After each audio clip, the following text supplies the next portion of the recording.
Hello, everyone, and welcome back to Nightmare Narratives. I can picture some of you already in bed, maybe some of you just getting home from work. Wherever you are, whatever time it is, I'm glad you're here. If this helps you relax or sleep, please like and subscribe. It means a lot.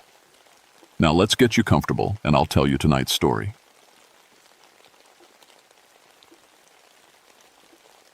My name is Billy Ashworth, and I've been a park ranger in the Great Smoky Mountains for 19 years now.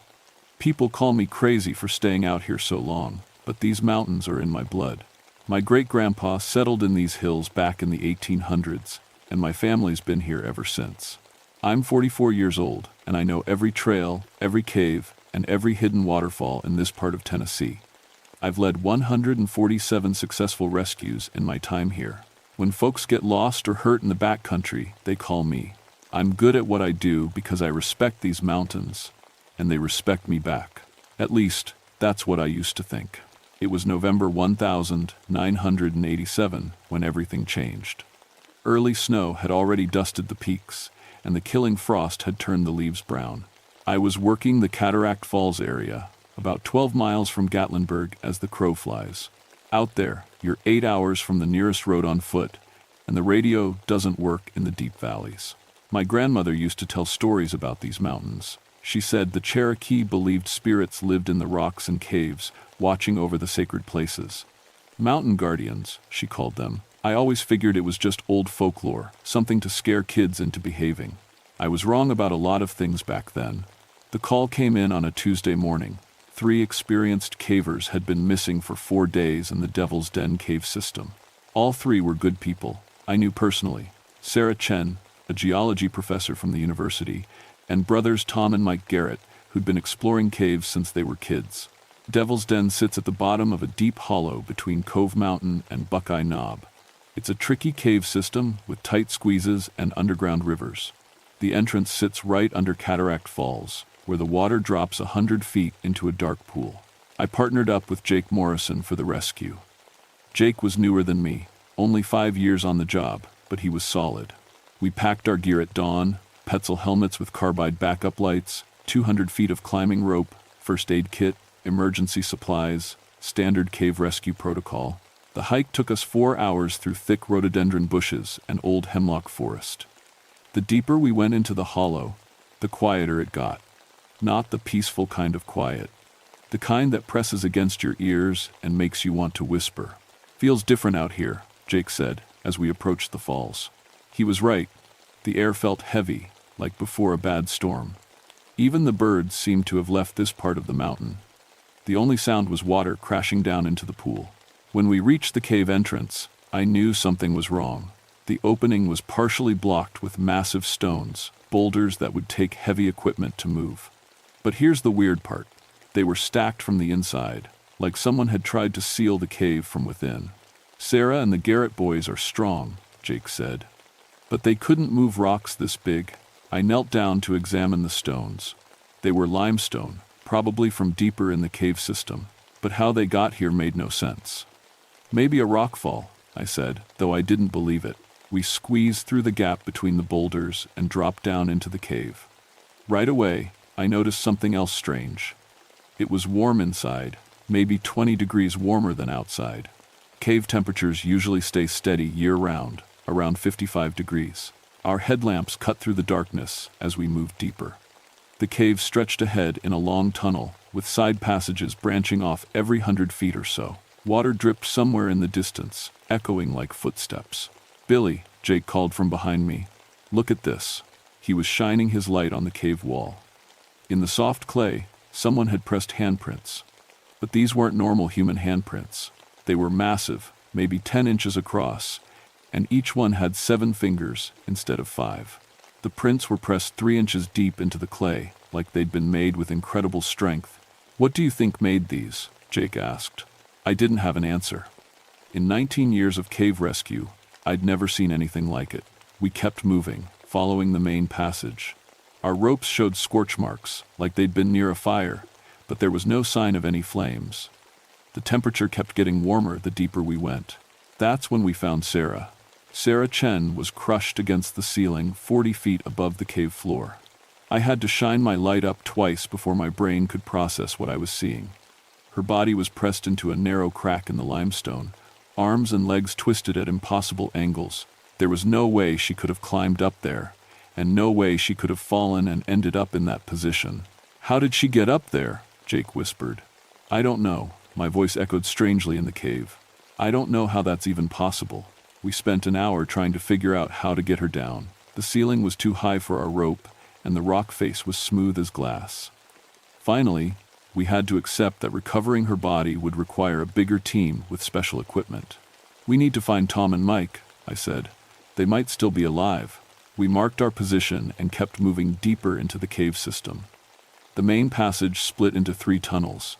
I checked my map, but something was wrong.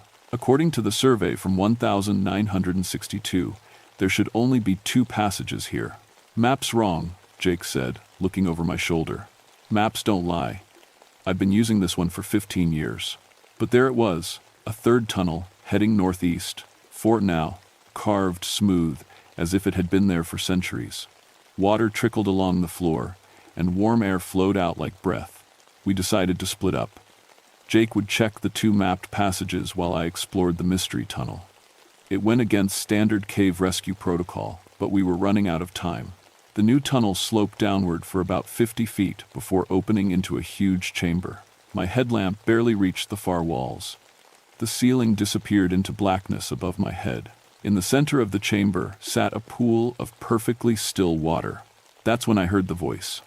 It spoke in Cherokee first, words I recognized from my grandmother's stories. Then it switched to English, deep and rough like stones grinding together. "You do not belong here, son of the mountain." My headlamp flickered and went out.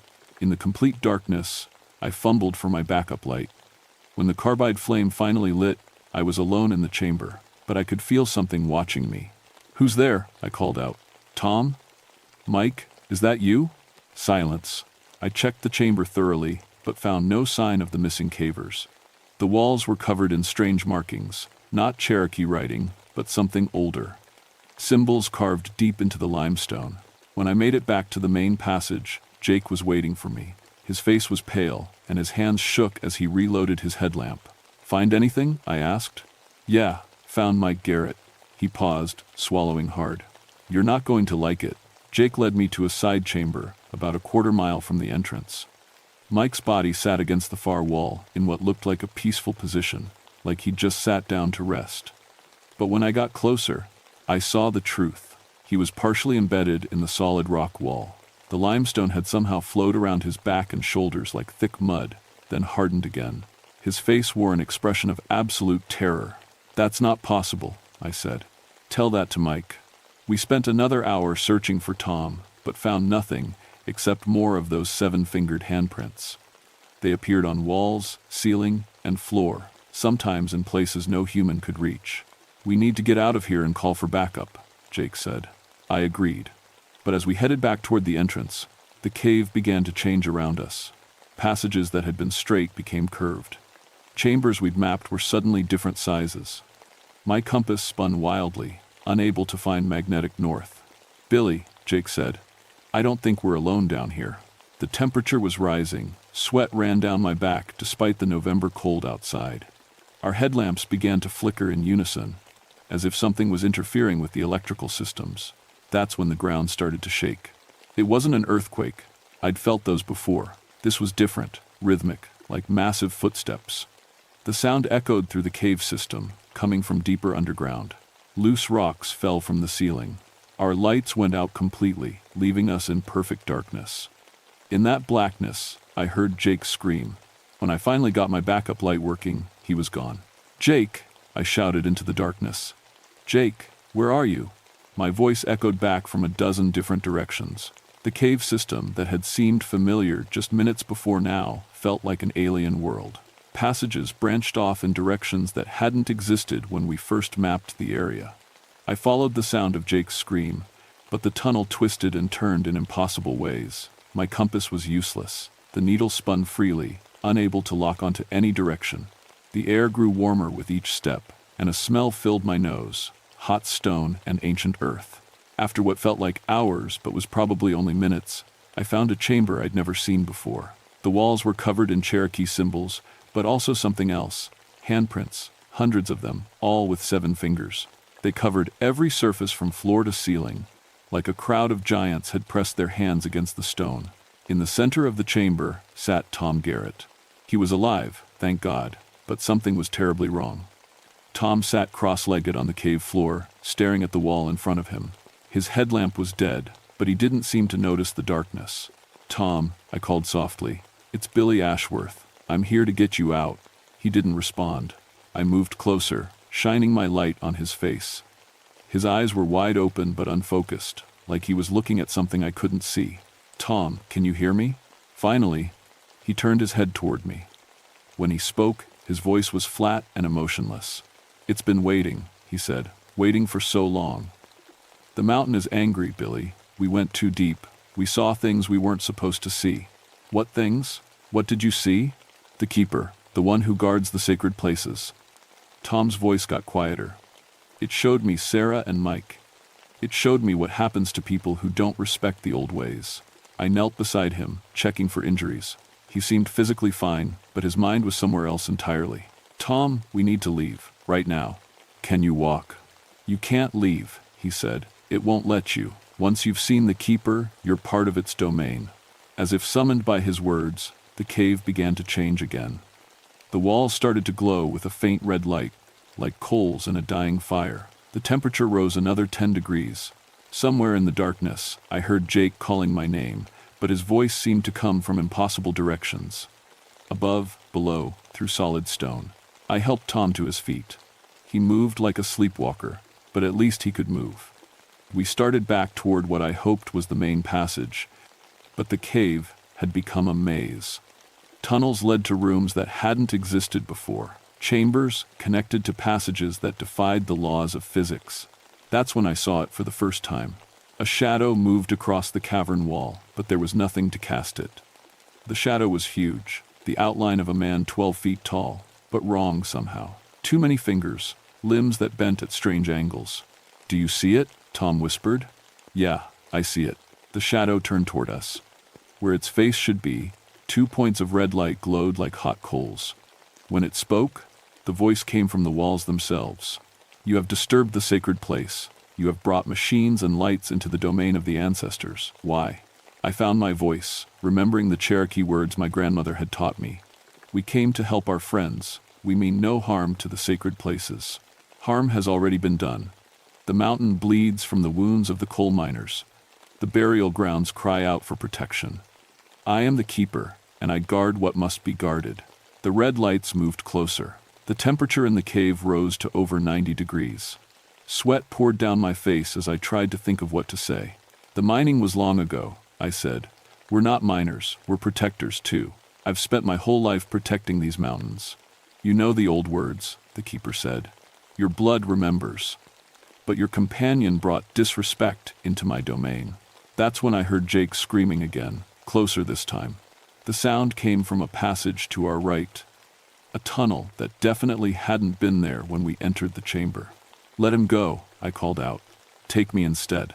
I will take what I choose to take." The shadow on the wall began to move. It flowed across the stone like liquid darkness, growing larger and more solid with each passing moment. The red eyes brightened until they hurt to look at. Tom grabbed my arm. "We need to run, Billy, right now." But there was nowhere to run. The chamber had only one exit, and the shadow was flowing toward it. As we watched in terror, the shadow began to pull itself off the wall, becoming three-dimensional. First just an outline, then a solid black mass, then something that looked almost human but wrong in every detail. The keeper stood 12 feet tall, made of living stone shot through with veins of coal. Its skin looked like granite, rough and gray, but it moved like flesh. 7 fingers on each massive hand, no face except those burning red eyes. "Choose," it said, its voice like an avalanche. "One stays to guard the sacred places. One may leave to warn the others." I looked at Tom, still dazed and confused from whatever he'd experienced. Then I thought about Jake, somewhere in the darkness, probably terrified out of his mind. "I'll stay," I said. The keeper tilted its massive head. "You would give your life for theirs?" "If that's what it takes." For a long moment, the only sound was dripping water, and the distant echo of Jake's cries. Then the keeper spoke again. "Your grandmother taught you well, son of the mountain. But the choice is not yours to make." The keeper moved toward the tunnel where Jake's screams echoed from the walls. Each step shook the entire cave system, sending rocks tumbling from the ceiling. I grabbed Tom's arm and followed, knowing I couldn't abandon my partner even if it meant facing this ancient guardian. The tunnel led to another chamber, this one massive beyond belief. Our lights couldn't reach the ceiling or the far walls. In the center, Jake hung suspended 20 feet above the ground, held in place by what looked like living stone. Tendrils of rock had grown from the cave floor to wrap around his arms and legs. "Billy," he screamed when he saw us. "Help me, this thing is crazy." The keeper emerged from the tunnel behind us, its form now fully solid. Up close, I could see the details that made my stomach turn. Its stone skin was covered in ancient Cherokee symbols, carved so deep they looked like scars. The coal veins running through its body pulsed with red light like a heartbeat. "This one showed no respect," the keeper said, gesturing toward Jake. "He mocked the sacred symbols. He defiled the burial chamber with his presence." "I didn't know," Jake shouted. "Nobody told me this was a burial ground." Ignorance is no excuse for disrespect. I stepped forward, trying to put myself between the keeper and Jake. "Please. He's young and stupid, but he's not evil. Let me teach him the proper ways." The keeper's red eyes fixed on me. "You speak the old tongue. You understand the sacred obligations. But can you answer for his actions?" Behind me, Tom was muttering in a voice barely above a whisper. "The burial mounds. We found the burial mounds. That's where it started." Mike wanted to take pictures. My blood ran cold. If they'd disturbed actual Cherokee graves, this was worse than I'd thought. The Cherokee considered their burial grounds to be among the most sacred places on earth. Disturbing them was an unforgivable sin. "Show me," I said. The keeper gestured, and the chamber began to change. The walls flowed like water, reshaping themselves. When they stopped moving, we were in a different place entirely. A vast underground cavern filled with ancient stone mounds. Each mound was maybe 6 feet long and 3 feet high, covered in symbols that hurt to look at. There were dozens of them, arranged in perfect circles around a central fire pit that still glowed with red coals after centuries. This was a Cherokee burial chamber, untouched since before the white man came to these mountains, and it had been vandalized. Modern equipment lay scattered around the sacred space: cameras, sample containers, measurement tools. Someone had dug into one of the burial mounds, leaving a gaping hole in its side. Bones were visible in the disturbed earth. "Mike wanted to document it," Tom said, his voice hollow. "Said it would be the archaeological find of the century." Sarah tried to stop him, but he wouldn't listen. The keeper's form grew brighter, the red light in its coal veins pulsing faster. "For 1,000 years, I have protected this place. The Cherokee elders charged me with keeping the ancestors safe from those who would disturb their rest." I understood now. This wasn't just some mountain spirit from my grandmother's stories. This was a guardian, created by the Cherokee to protect their most sacred sites. Mike Garrett had committed the worst possible violation, and now the keeper was making them all pay. "What do you want?" I asked. "What would make this right?" "The disturbance must be repaired. The sacred objects must be returned to their proper places. And the violators must answer for their crimes. Mike and Sarah are already dead. The third one remains." The keeper pointed at Jake, still suspended in the stone tendrils. "He participated in the desecration." "No," Jake screamed. "I didn't touch anything. I just took pictures." "Pictures steal the spirit," the keeper said. "This is known." I looked around the burial chamber, thinking fast. My grandmother had taught me some Cherokee traditions, but I was far from an expert. Still, I had to try something. "What if we fixed what was broken?" I said. "What if we restored the burial mound and held a proper ceremony for the ancestors who were disturbed?" The keeper considered this. "You would know the proper words?" "I would learn them. I would find Cherokee elders to teach me. And the photographs, the stolen images?" I looked at Jake. "The film gets destroyed. All of it. Everything they documented down here gets forgotten." "Billy, you can't be serious," Jake said. "This is the discovery of a lifetime." "Shut up, Jake. This isn't about discovery. This is about respect." The keeper moved closer to Jake, its massive stone fingers reaching toward him. "The choice is made. The violator will remain to guard what he has profaned. Wait. I stepped between them. There's another way. Cherokee law allows for substitution, doesn't it? Someone else can take responsibility for his actions. You would take his burden, if you'll accept it. The chamber fell silent, except for the sound of dripping water and Jake's panicked breathing. The keeper studied me with those burning red eyes. Your grandmother was Ayanna Ashworth, it said finally. I was startled. How do you know that? She spoke with me, long ago. When the coal miners came in the 1,890 seconds, she helped me seal their tunnels to protect the burial grounds. My mind reeled. My grandmother had known about the keeper. She'd actually spoken with this ancient guardian.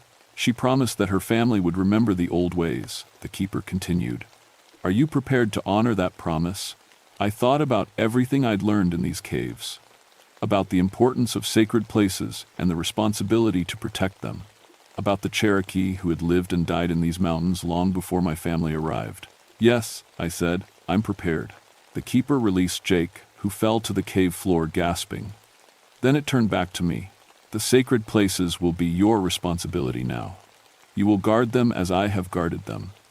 You will learn the proper ceremonies and teach others to respect the old ways. And Jake, Tom, they go free. They will carry the memory of what they have seen. That burden is punishment enough. The red light in the keeper's coal veins began to fade. Its massive form started to blur around the edges. When others come seeking to disturb the sacred places, you will stop them. When developers wish to build on Cherokee graves, you will oppose them. When archaeologists wish to dig up the ancestors, you will turn them away. I understand. Do you? The keeper's voice was growing fainter. This is not a burden you can abandon. The mountains will watch you. I will watch you. If you fail in your obligation, you will answer for it. The stone guardian was becoming transparent now, merging back into the cave walls. As it faded, its final words echoed through the chamber. Remember the old ways, son of the mountain. Remember why the sacred places must be protected. And then we were alone. It took us 6 hours to find our way out of the cave system. Jake and Tom barely spoke during the hike back to civilization. When we finally reached the ranger station, I told my supervisor that the cave had suffered a major rockfall and was too unstable for rescue operations. Sarah and Mike's bodies were never recovered. The official report listed them as victims of a caving accident. Devil's Den cave system was permanently closed to the public, with steel grates installed over all known entrances. The area was declared geologically unstable and off-limits to all recreational activities. That was 6 months ago. Since then, I've spent every spare moment learning Cherokee traditions. I found elders who were willing to teach me the proper ceremonies for honoring the ancestors. I learned the songs and prayers that my grandmother had tried to teach me when I was too young to understand their importance. Tom Garrett left Tennessee a week after our experience in the cave. Last I heard, he was working as a librarian in Oregon, about as far from underground spaces as you can get. He still won't talk about what happened to us down there. Jake stayed with the Park Service, but he transferred to a different district. He destroyed all the photographs from our rescue mission, along with his personal camera equipment. Sometimes I catch him staring at the mountains with a haunted expression, like he's waiting for something to emerge from the stone. As for me, I've become something of an expert on Cherokee sacred sites in the Smoky Mountains. Officially, I'm just a ranger with an interest in local history. Unofficially, I'm the guardian the keeper made me become. 3 times this year, I've had to turn away people who wanted to explore the restricted areas. Twice, they were amateur archaeologists looking for artifact sites. Once it was a development company that wanted to survey the hollow for a potential resort project. I didn't have to threaten them or file official reports. I just told them the stories my grandmother had told me. Stories about mountain spirits who protect the sacred places. Stories about what happens to people who don't respect the old ways. Most of them listened. The ones who didn't found their equipment mysteriously malfunctioning. Compasses spinning wildly. GPS devices showing impossible readings. Camera batteries dying despite being fully charged. The mountains have ways of protecting themselves. Last week, I was hiking through the hollow near Devil's Den when I heard something that made my blood run cold. Voices echoing from inside the sealed cave system. Cherokee voices, chanting in the old language. I pressed my ear to the steel grate and listened. The chanting was ceremonial, peaceful. It sounded like a blessing being given, or a prayer of thanksgiving. I think the ancestors are resting easier now.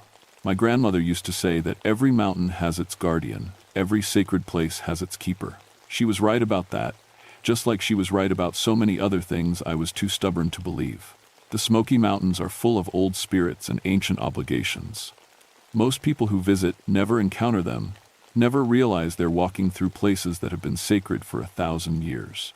They see beautiful views and hiking trails, not burial grounds and ceremonial sites.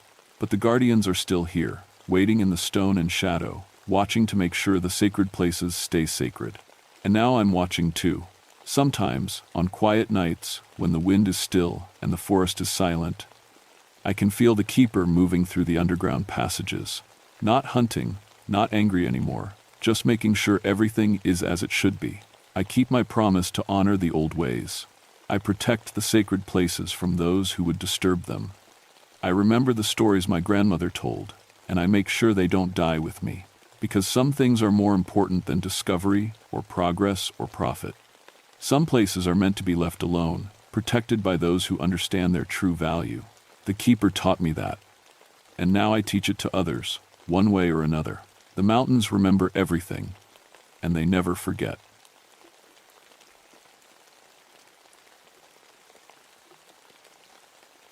My name is Margaret Whitfield, but everyone calls me Maggie. I've been a forest ranger here in Virginia's Jefferson National Forest for 15 years now, and before that, I was a veterinarian for 8 years. People always ask why I gave up my practice to work out here in the mountains. The truth is, I had to. Back in 1971, something killed half the livestock in our county. Cows, horses, sheep, all found with their throats torn out. The farmers blamed wolves, but I knew better. I'd seen wolf kills before. This was different. Clean, too clean. Like whatever did it knew exactly where to bite. I spent months investigating those attacks, staying up all night in freezing barns, waiting for the killer to come back. I never found it, but the attacks stopped after the first frost. The farmers went back to their normal lives, but I couldn't. I sold my practice and came up here to the Mount Rogers area, where I could study predators full-time. That was the last time I believed in monsters. Now I work the Grayson Highlands, managing the wild pony herds and keeping track of bears and coyotes. It's good work, clean work. Everything up here has a reason, a pattern. Predators hunt because they're hungry. Animals migrate because seasons change. There's always a logical explanation. The station where I work sits at 5,200 feet, surrounded by open meadows that stretch for miles. In October, when the leaves turn red and gold, it's the most beautiful place on earth. The wild ponies graze between ancient boulders that have been here since before people walked these mountains. On clear nights, you can see stars you never knew existed. I love the isolation. The nearest ranger station is 2 hours away by mountain roads, and that's if the weather's good. Most of the time, it's just me, the ponies, and whatever wildlife wanders through. I've got my radio for emergencies, but I rarely need it. People in town still tell stories about these highlands. Old folks talk about the vampire beast that used to hunt up here in the 1,920 seconds. They say it could drain a full-grown horse in minutes, leaving nothing but a dried husk. Kids dare each other to camp up here during the full moon. Tourists come looking for ghost stories. I've heard every tale they tell, and I've investigated every one. In 15 years, I've found logical explanations for 200 livestock kills. Wild dogs, coyotes, the occasional black bear. Sometimes people just don't want to admit their prize bull died of old age or disease. But I'll say this, October is different up here. The air gets thin and cold, and sometimes the wind carries sounds that don't quite make sense. Animals act strange during harvest moon time. Even the ponies, who aren't afraid of anything, tend to bunch up tight at night. Still, I've never seen anything I couldn't explain. Not until 3 days ago. I was doing my evening rounds when I found them. 12 wild ponies, all dead, arranged in a perfect circle around one of the old stone formations. At first, I thought it might be lightning. We'd had storms the night before, but there were no burn marks, no signs of struggle. Each pony had 2 small puncture wounds in its neck, right at the jugular. That was it. No other trauma anywhere on their bodies. No missing flesh, No claw marks, nothing eaten. They just looked like they were sleeping, except they were completely drained of blood. I've been a veterinarian and a ranger for 23 years. I've seen animals killed by every predator that lives in these mountains. I know what wolf kills look like, what bear attacks do to a body, how wild dogs tear at their prey. This wasn't any of those things. I called Dr. Samuel Hayes, the state veterinarian, and asked him to come up first thing in the morning. Sam's been doing this work longer than I have, and he's seen things that would make most people quit the job. If anyone could explain what happened to those ponies, it would be him. That was 2 days ago. Sam should have been here by now, but he hasn't answered his radio since yesterday morning. Outside my window, the harvest moon is rising, bigger and redder than I've ever seen it. The ponies that are still alive have all moved down to the lower meadows, as far from the stone circle as they can get. For the first time in 15 years, I'm starting to think maybe some of those old stories aren't just stories after all. I found Dr. Hayes at dawn, 2 miles from where I'd discovered the dead ponies. He was lying face down in a small clearing, his truck parked nearby with the engine still running and the headlights on. Sam was 62 years old and built like a bear. In 30 years of veterinary work, he'd handled bulls, stallions, and angry mama bears, protecting their cubs. He wasn't the kind of man who scared easily, but when I rolled him over, his face was frozen in an expression of pure terror. Same 2 puncture wounds in his neck, same complete drainage of blood. His eyes were wide open, staring at something I couldn't see. His hands were clutched around his silver cross necklace, so tight I had to pry his fingers loose. The strangest thing was his truck. Sam was always careful about equipment. He'd never leave an engine running all night, never waste battery power on headlights when he wasn't using them. But everything was on, like he'd jumped out in a hurry and never made it back. I spent an hour going over the scene with my camera and evidence kit. The ground around Sam's body was torn up, like something had dragged him 20 feet from his truck. But there were no animal tracks, no human footprints either, just these strange marks in the dirt that looked almost like paw prints, but wrong. Too big for any cat that lived in these mountains, and they seemed to shift shape as I followed them. In one spot, they looked like bare human feet. 10 yards later, they were definitely cat paws with claws extended. I bagged samples of everything I could find and loaded Sam's body into my truck.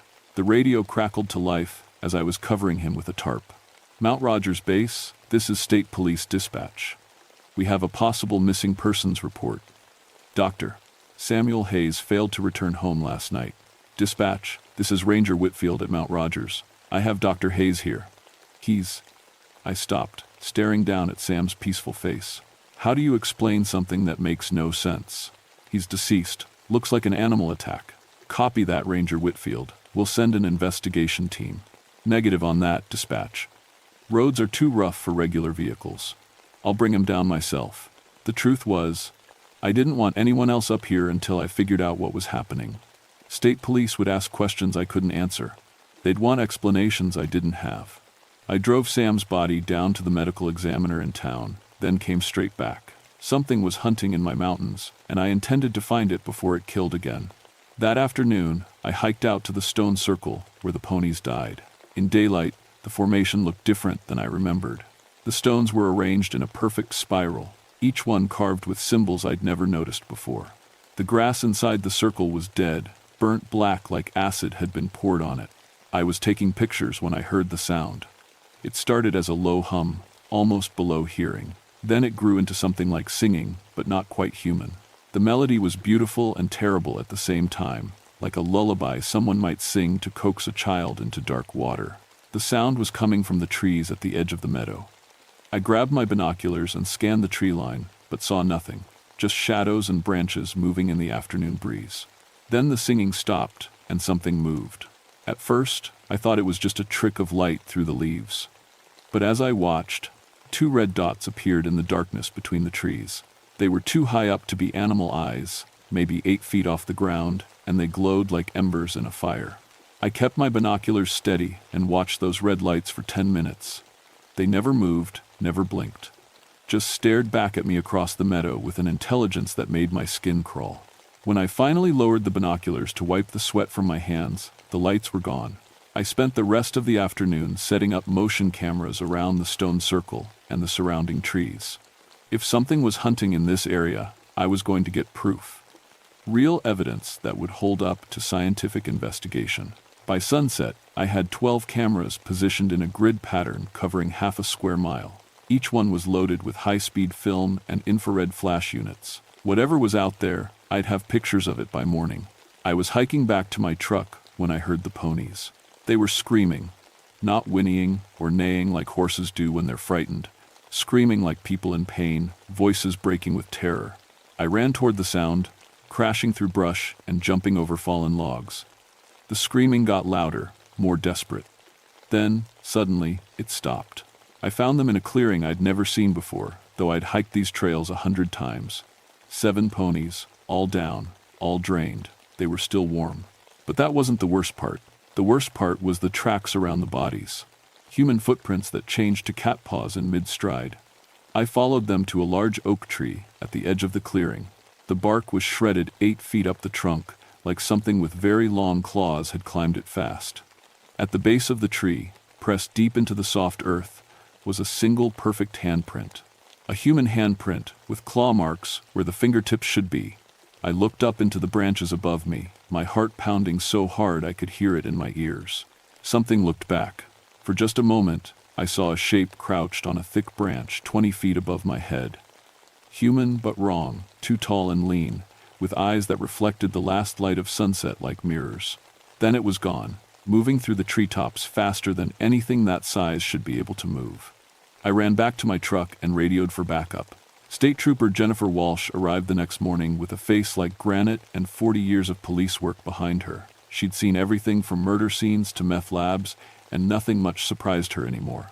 Until she saw the latest pony kill site. Maggie, what the hell happened here? She was standing in the clearing, looking at the 7 drained carcasses arranged in a neat line. This doesn't look like any animal attack I've ever seen. I handed her my evidence folder, photos, soil samples, plaster casts of the strange tracks. See for yourself. Whatever did this is big, smart, and careful. It's not leaving much evidence behind. Jennifer knelt beside one of the ponies and examined the puncture wounds. 2 holes, perfectly placed. No tearing, no excess trauma. It's like someone used a medical instrument. Or fangs. She gave me a look. Fangs don't work this clean, Maggie. Even rattlesnake bites leave more damage than this. Then, how do you explain the complete blood loss? These animals were drained dry. Jennifer stood up and brushed dirt off her knees. I can't. But that doesn't mean we start believing in vampires. That's when Rex, Jennifer's German Shepherd tracking dog, started whining. Rex had been trained to track criminals through swamps, forests, and urban environments. He'd found missing children, escaped convicts, and bodies that had been buried for months. He was fearless, disciplined, and absolutely reliable. But now he was cowering behind Jennifer's legs, whimpering like a puppy. Rex, what's wrong with you? Jennifer tried to coax him toward the dead ponies. Come on, boy, do your job. The dog wouldn't move. He kept looking toward the tree line with his ears flat against his head, making soft whining sounds I'd never heard from a police dog before. He's never acted like this, Jennifer said. Something's got him spooked. I was about to answer when we heard the singing. It was the same beautiful, terrible melody I'd heard the day before, but closer now, much closer. The sound seemed to come from all around us, echoing off the trees and rocks until we couldn't tell which direction it was coming from. Rex bolted. Just turned and ran, crashing through the brush toward the parking area. We could hear him barking frantically, but the sound got farther and farther away. Jesus, Jennifer whispered. What is that? The singing grew louder, and I noticed something strange happening to Jennifer's face. Her eyes were getting glassy, unfocused. Her breathing slowed down, and a dreamy smile started to spread across her lips. Jennifer, I grabbed her arm and shook her. Jennifer, look at me. She blinked, and the smile faded. What? What happened? You were listening to the singing, really listening. I don't hear any singing, but I did. And it was getting closer. I pulled out my service radio and called for immediate backup. Mount Rogers Base to all units. Officer needs assistance at grid reference 77 Delta. Possible dangerous wildlife encounter. The radio crackled, but no clear response came through. Just static and something that might have been whispering. We need to get out of here, I told Jennifer. Now, we hiked back toward our vehicles as fast as we could without running. Behind us, The singing continued, sometimes close, sometimes distant, always beautiful and always wrong. We were almost to the parking area when Jennifer stopped dead. "Maggie, look at the trees." I followed her gaze and felt my blood turn cold. The trees around us were covered with claw marks, fresh ones, white wood showing through the bark. They started at ground level and went up 15, 20 feet. Some of the marks were deep enough to put my whole hand inside. "No bear did this," Jennifer said. "Bears don't climb that high, and they don't have claws this big. Look at the pattern." I pointed to a massive oak tree that had been completely shredded. "It's not random. See how the marks form symbols?" The claw marks did look deliberate. Almost like writing, if writing could be made with 4-inch claws. The symbols were repeated on tree after tree, forming a message we couldn't read. That's when the missing hiker's tent showed up. We found it hung in the branches of a tall pine, 30 feet off the ground. The tent was shredded but still recognizable, bright blue with yellow trim. The same one described in the missing persons report from 3 days ago. "How did it get up there?" Jennifer asked. "Something put it there. Something that can climb very well." Inside the torn tent, caught on the aluminum frame, was a piece of human clothing, a flannel shirt with dark stains that could have been blood. Jennifer pulled out her radio. "This is Unit 77 calling search and rescue. We need a team at Mount Rogers immediately. We have evidence of the missing hikers." More static. Then, clear as day, a voice that sounded almost like Jennifer answered back. "Unit 77, this is dispatch. Cancel that request. The hikers have been found safe." Jennifer and I looked at each other. She hadn't let go of her radio button. "Dispatch, please confirm. Where were the hikers located?" "They're with us now, Jennifer. They're waiting for you." The voice on the radio was definitely Jennifer's voice, but Jennifer was standing right beside me. "That's not dispatch," I whispered. Jennifer keyed her radio again. "Dispatch, what's my badge number?" "Your badge number is 2847, Officer Walsh. And you're very tired, aren't you? You've been walking for so long. Why don't you come rest? We have a nice, warm place prepared for you." Jennifer's eyes were getting glassy again. She took a step toward the trees, then another. I slapped the radio out of her hand and it went flying into the brush. "Jennifer, whatever's talking to you, don't listen to it." She blinked and shook her head. I was going to follow the voice. It sounded so reasonable, so familiar. It sounded like you because it was copying you. Whatever we're dealing with, it can mimic human voices. The sun was getting low, and shadows were growing longer between the trees. I realized we'd been in the woods for almost 6 hours, but it felt like minutes. "We need to get back to base before dark," I said. "I've got floodlights and a generator there, and guns." But when we got to the parking area, Jennifer's patrol car was gone. Just gone, like it had never been there. My truck was still there, but all 4 tires had been slashed. Not cut with a knife, torn apart by claws. We were stranded on the mountain with something that could mimic voices, climb trees like a cat, and move a 2-ton police car without leaving tracks. And the sun was setting.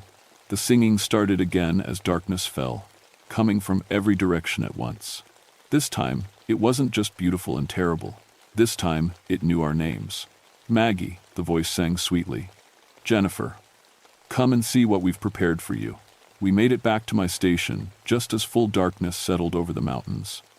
I'd never been so happy to see electric lights in my life. The ranger station was built like a fortress. Thick log walls, heavy shutters on the windows, and a generator that could keep the lights on all night. I'd always thought the design was overkill for a wildlife management post. Now I understood why the old-timers had built it that way. "Help me secure the windows," I told Jennifer. We pulled the shutters closed and threw the heavy wooden bars across them. "Whatever's out there, it's not getting in without a fight." I checked my radio equipment, but all I got was static. The telephone line had been cut. We were completely cut off from the outside world. "Maggie, look at this." Jennifer was standing at my desk, holding an old leather journal I'd never seen before. "I found it in your bookshelf. It's dated 1924. The journal belonged to someone named Edgar Whitmore, who'd been a ranger in these same mountains almost 60 years ago. His handwriting was shaky, like he'd been writing in a hurry or under stress. Jennifer read aloud from the first entry. "October 15th, 1924. The beast has returned to Grayson Highlands. Found 12 cattle drained of blood near the old stone circle. Sheriff thinks it's wild dogs, but I know better. I've seen this before. My hands were shaking as I took the journal from her. I flipped through pages of entries describing attacks that matched exactly what we'd been finding. Livestock arranged in circles, 2 puncture wounds with complete blood drainage. Strange tracks that shifted from human to animal. But Edgar Whitmore had discovered something we hadn't. October 20th, 1924, tracked the creature to its lair in the high caves. It speaks with the voices of its victims, calling to me with my own mother's words. The beast was once a man named Tobias Crane, cursed by Cherokee medicine man after he murdered 3 tribal children in 1847. Cursed? Jennifer looked skeptical. Come on, Maggie, you don't believe in curses. I kept reading. The curse transforms him during blood moon cycles. He feeds to maintain his unnatural life, growing stronger with each kill. Silver burns him, running water slows him down, but only complete destruction will end his reign. That's when something started scratching at the shutters. The sound was rhythmic, deliberate, like someone drawing letters with their fingernails on the wood, or like something with very long claws was trying to write a message. Let me in, Maggie. The voice came from right outside the window. It sounded exactly like Dr. Samuel Hayes. I'm hurt. I need help. Sam's dead, I whispered to Jennifer. I saw his body. I know you saw me, Maggie, but I wasn't really dead. Just unconscious. Please, I'm bleeding. I need a veterinarian. The voice was perfect. Every inflection, every slight rasp that Sam had from smoking too many cigarettes. If I hadn't seen his corpse myself, I would have opened that shutter. Don't listen, I told Jennifer, no matter how convincing it sounds. The scratching stopped. Then a different voice started calling from the back of the station. Jennifer? Jennifer, it's Rex. I found the way home. Come let me in, girl. Jennifer took a step toward the back door before catching herself. That's my dog's voice. But Rex doesn't talk. He does now, I said. Don't you, Rex? I called out loudly. The voice from outside chuckled. It was a sound no dog could make. You're very clever, Ranger Whitfield. But you can't stay in there forever. I grabbed my rifles from the gun cabinet, a .308 for long-range work, and a 12-gauge shotgun loaded with buckshot. Jennifer, do you have silver bullets? Are you insane? Nobody carries silver bullets. I dumped out my jewelry box on the desk. A silver bracelet, some earrings, and my wedding ring from my marriage that ended 5 years ago. I'd kept wearing the ring out of habit. Help me melt these down. If Edgar Whitmore was right, silver is the only thing that can hurt this creature. We used my camping stove to heat the jewelry in a metal cup. The silver melted faster than I expected, forming a small puddle of liquid metal. How are we going to get silver into bullets? Jennifer asked. We're not. We're going to coat them. I pulled the buckshot pellets out of several shotgun shells and dipped them in the molten silver. It wasn't much, but it would have to do. Outside, the scratching sounds were moving around the building. From the windows to the door, from the door to the roof. Something was testing our defenses, looking for a way in. Maggie, a new voice called from the chimney. It was my own voice, speaking to me from above. This is crazy. There's no such thing as monsters. You're having a breakdown. Just walk outside and everything will make sense. Hearing my own voice telling me to give up was the most unsettling thing yet. I could feel the logic of it, the reasonableness. It would be so easy to just open the door and end this nightmare. Jennifer grabbed my arm. Stay with me, Maggie. That's not you talking. The scratching sounds stopped. For several minutes, everything was quiet. Then we heard footsteps on the roof, walking slowly from one end of the building to the other. The footsteps stopped directly above us. Something started coming down the chimney. I aimed my shotgun at the fireplace and waited. Jennifer positioned herself by the door with my spare rifle. What came out of the chimney wasn't what I expected. It looked human at first glance. About 6 feet tall, wearing clothes that might have been fashionable in the 1800s. But the proportions were wrong. The arms were too long, the fingers ended in claws, and the face was a mixture of human and feline features. Its eyes were the same red lights I'd seen in the forest. Hello, Margaret, it said in a voice like silk over broken glass. My name is Tobias Crane. I've been waiting to meet you for a very long time. You're the one who's been killing the animals. I'm the one who's been feeding. Tobias smiled, showing fangs that were definitely not human. Do you know how long I've been hungry, Margaret? How many years I've slept in the cold caves, waiting for the blood moon to wake me? The journal said you were cursed in 1847. That's over 130 years. 132 years, 4 months, and 6 days. His voice was hypnotic, drawing me in despite my fear. But who's counting?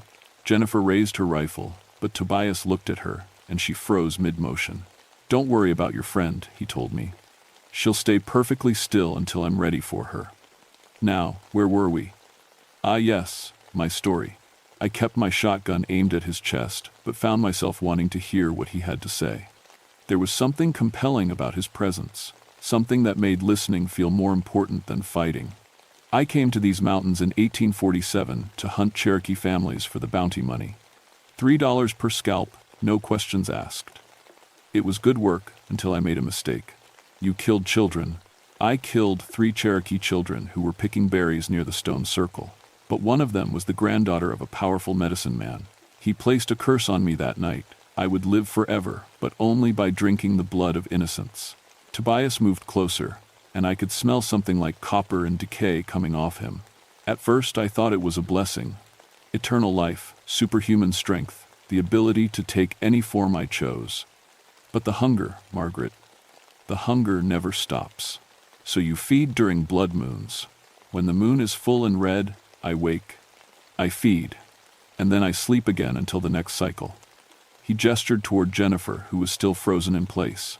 Your friend will make an excellent meal. Young, healthy, full of life. That broke the spell.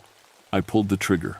The silver-coated buckshot hit Tobias' center mass, and he screamed, a sound like metal tearing that made my teeth ache. Where the silver touched him, his flesh smoked and burned. But he didn't go down. Instead, he changed. His human appearance melted away, revealing something that was part man, part mountain lion, and part nightmare. He grew another foot taller, his muscles bulged with unnatural strength, and his claws extended to the length of kitchen knives. You've just made me very angry, Margaret. What happened next was the longest 5 minutes of my life. Tobias came at me with inhuman speed, but the silver had slowed him down just enough. I managed to dodge his first swipe and hit him with another blast from my shotgun. This time, the silver-coated pellets took off part of his left arm. He howled and retreated to the far side of the room, black blood streaming from his wounds. You can't kill me, he snarled. I've survived for over a century. I'll survive this too. Maybe, I said, reloading with my last silver-coated shells, but it's going to hurt the whole time. Jennifer suddenly snapped out of her trance and opened fire with the rifle. Regular bullets wouldn't kill Tobias, but they staggered him, keeping him off balance while I lined up another shot. I put the third blast right in his face. Tobias fell backward through my front door, tearing it clean off its hinges. I followed him outside, Jennifer right behind me. He was lying in the dirt, most of his head missing, but still moving, still trying to regenerate. The journal said complete destruction, Jennifer panted. How do we destroy something that won't die? I looked around desperately and saw my truck. The gas tank had been ruptured when he'd slashed the tires, and fuel was pooled all over the ground. Fire, I said. We burn everything. I grabbed a flare from my emergency kit and lit it. Tobias saw what I was planning and tried to crawl away, but the silver had done too much damage. He could barely move. Wait, he gasped, his voice barely human now. I can tell you things. Secrets about these mountains. About others like me. Maybe next lifetime, I said, and threw the flare. The gasoline ignited instantly, creating a column of fire that lit up the whole mountainside. Tobias screamed one last time, then crumbled to ash faster than seemed possible. Within minutes, there was nothing left but a scorch mark on the ground and the smell of sulfur in the air. Jennifer and I sat on my front steps and watched the fire die down. Neither of us spoke for a long time. What do we put in our report? She finally asked. Gas leak explosion, I said. Destroyed the station and all evidence. Dr. Hayes died in a hiking accident. The missing campers were found safe in another state. And the ponies? Poisoned water source. Happens sometimes after heavy rains wash chemicals down from old mining sites. Jennifer nodded slowly. Think anyone will believe it? People believe what makes sense to them. Nobody wants to hear about monsters. The sun was coming up over the mountains, and I could hear normal forest sounds returning. Birds singing, squirrels chattering, the distant whinny of ponies in the lower meadows. But I also heard something else. Jennifer's dog, Rex, barking from somewhere down the mountain. He'd apparently survived his panic and was trying to find his way back to us. "What about next month?" Jennifer asked. "The journal said he feeds during blood moon cycles. If we killed him, does that mean it's over?" I showed her the last entry in Edgar Whitmore's journal. October 31st, 1924. Destroyed the beast with silver and fire. The Cherokee medicine man told me this would end the curse. But he also warned me that evil like this never truly dies. It just sleeps until someone awakens it again. So we're not done. We're done with Tobias Crane. But the old stories mention other creatures in these mountains. Things that wake up during certain moon phases, or when blood is spilled on the stone circles, or when people go missing in the deep caves. I closed the journal and tucked it into my jacket. "I'm putting in for a transfer. You should too. Find a nice quiet job in a city somewhere, where the worst thing you have to worry about is regular human criminals." Jennifer stood up and brushed ash off her uniform. "What about you? Are you really leaving?" I looked out over the Grayson Highlands, where the morning mist was rising from the meadows, and the wild ponies were coming back to graze. It was still the most beautiful place on earth. It was also the most dangerous. "Someone has to watch," I said. "Someone has to be ready for whatever wakes up next." 3 weeks later, I got my new assignment, a promotion to Regional Supervisor for Supernatural Wildlife Management. It's not an official title, of course. Officially, I investigate unusual predator behavior and wildlife disease patterns. Unofficially, I keep track of the old stories. I maintain a network of rangers, veterinarians, and local residents who know what to look for. When something that shouldn't exist starts leaving evidence that can't be explained, they call me. The phone rings more often than you'd think. Last week, I got a report from Kentucky about livestock found drained of blood near an abandoned coal mine. 2 weeks ago, a ranger in Tennessee sent me photos of tracks that changed from human to wolf in mid-stride. And yesterday, Jennifer called to tell me that 3 hikers had gone missing in the North Carolina mountains during the new moon.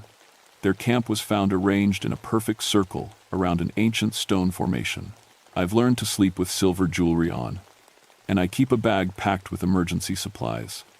Flares, motion cameras, silver-coated ammunition, and Edgar Whitmore's journal. Because Tobias Crane was just the beginning. The Appalachian Mountains are full of old stories, old curses, and old hungers that wait in the dark places for someone foolish enough to wake them up. My job is to make sure they stay sleeping. Most of the time, I've created Blood Moon Harvest, a 4,950-word horror story following your detailed prompt requirements. The story is structured in 5 parts, following the specified word counts and timing, uses simple, accessible language, and tells the complete narrative of Forest Ranger Maggie Whitfield's encounter with a supernatural predator in Virginia's mountains.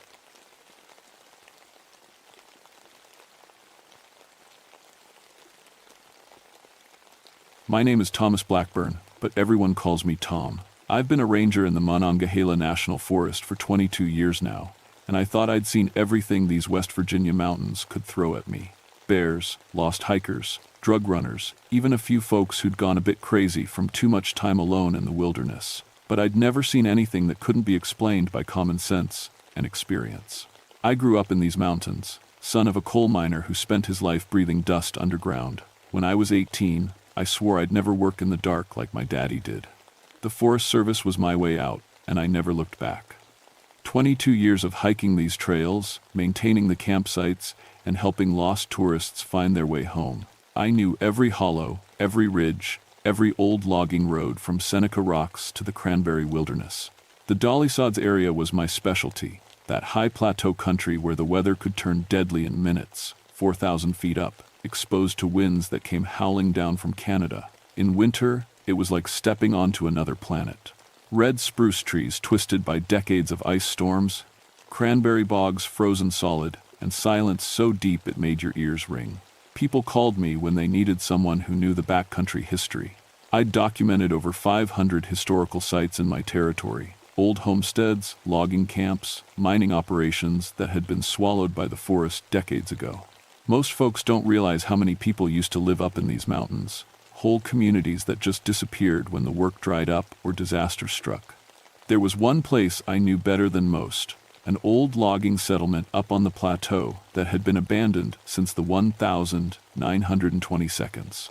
Nothing left now but stone foundations and a few rotting timbers, but I'd spent hours up there researching the history.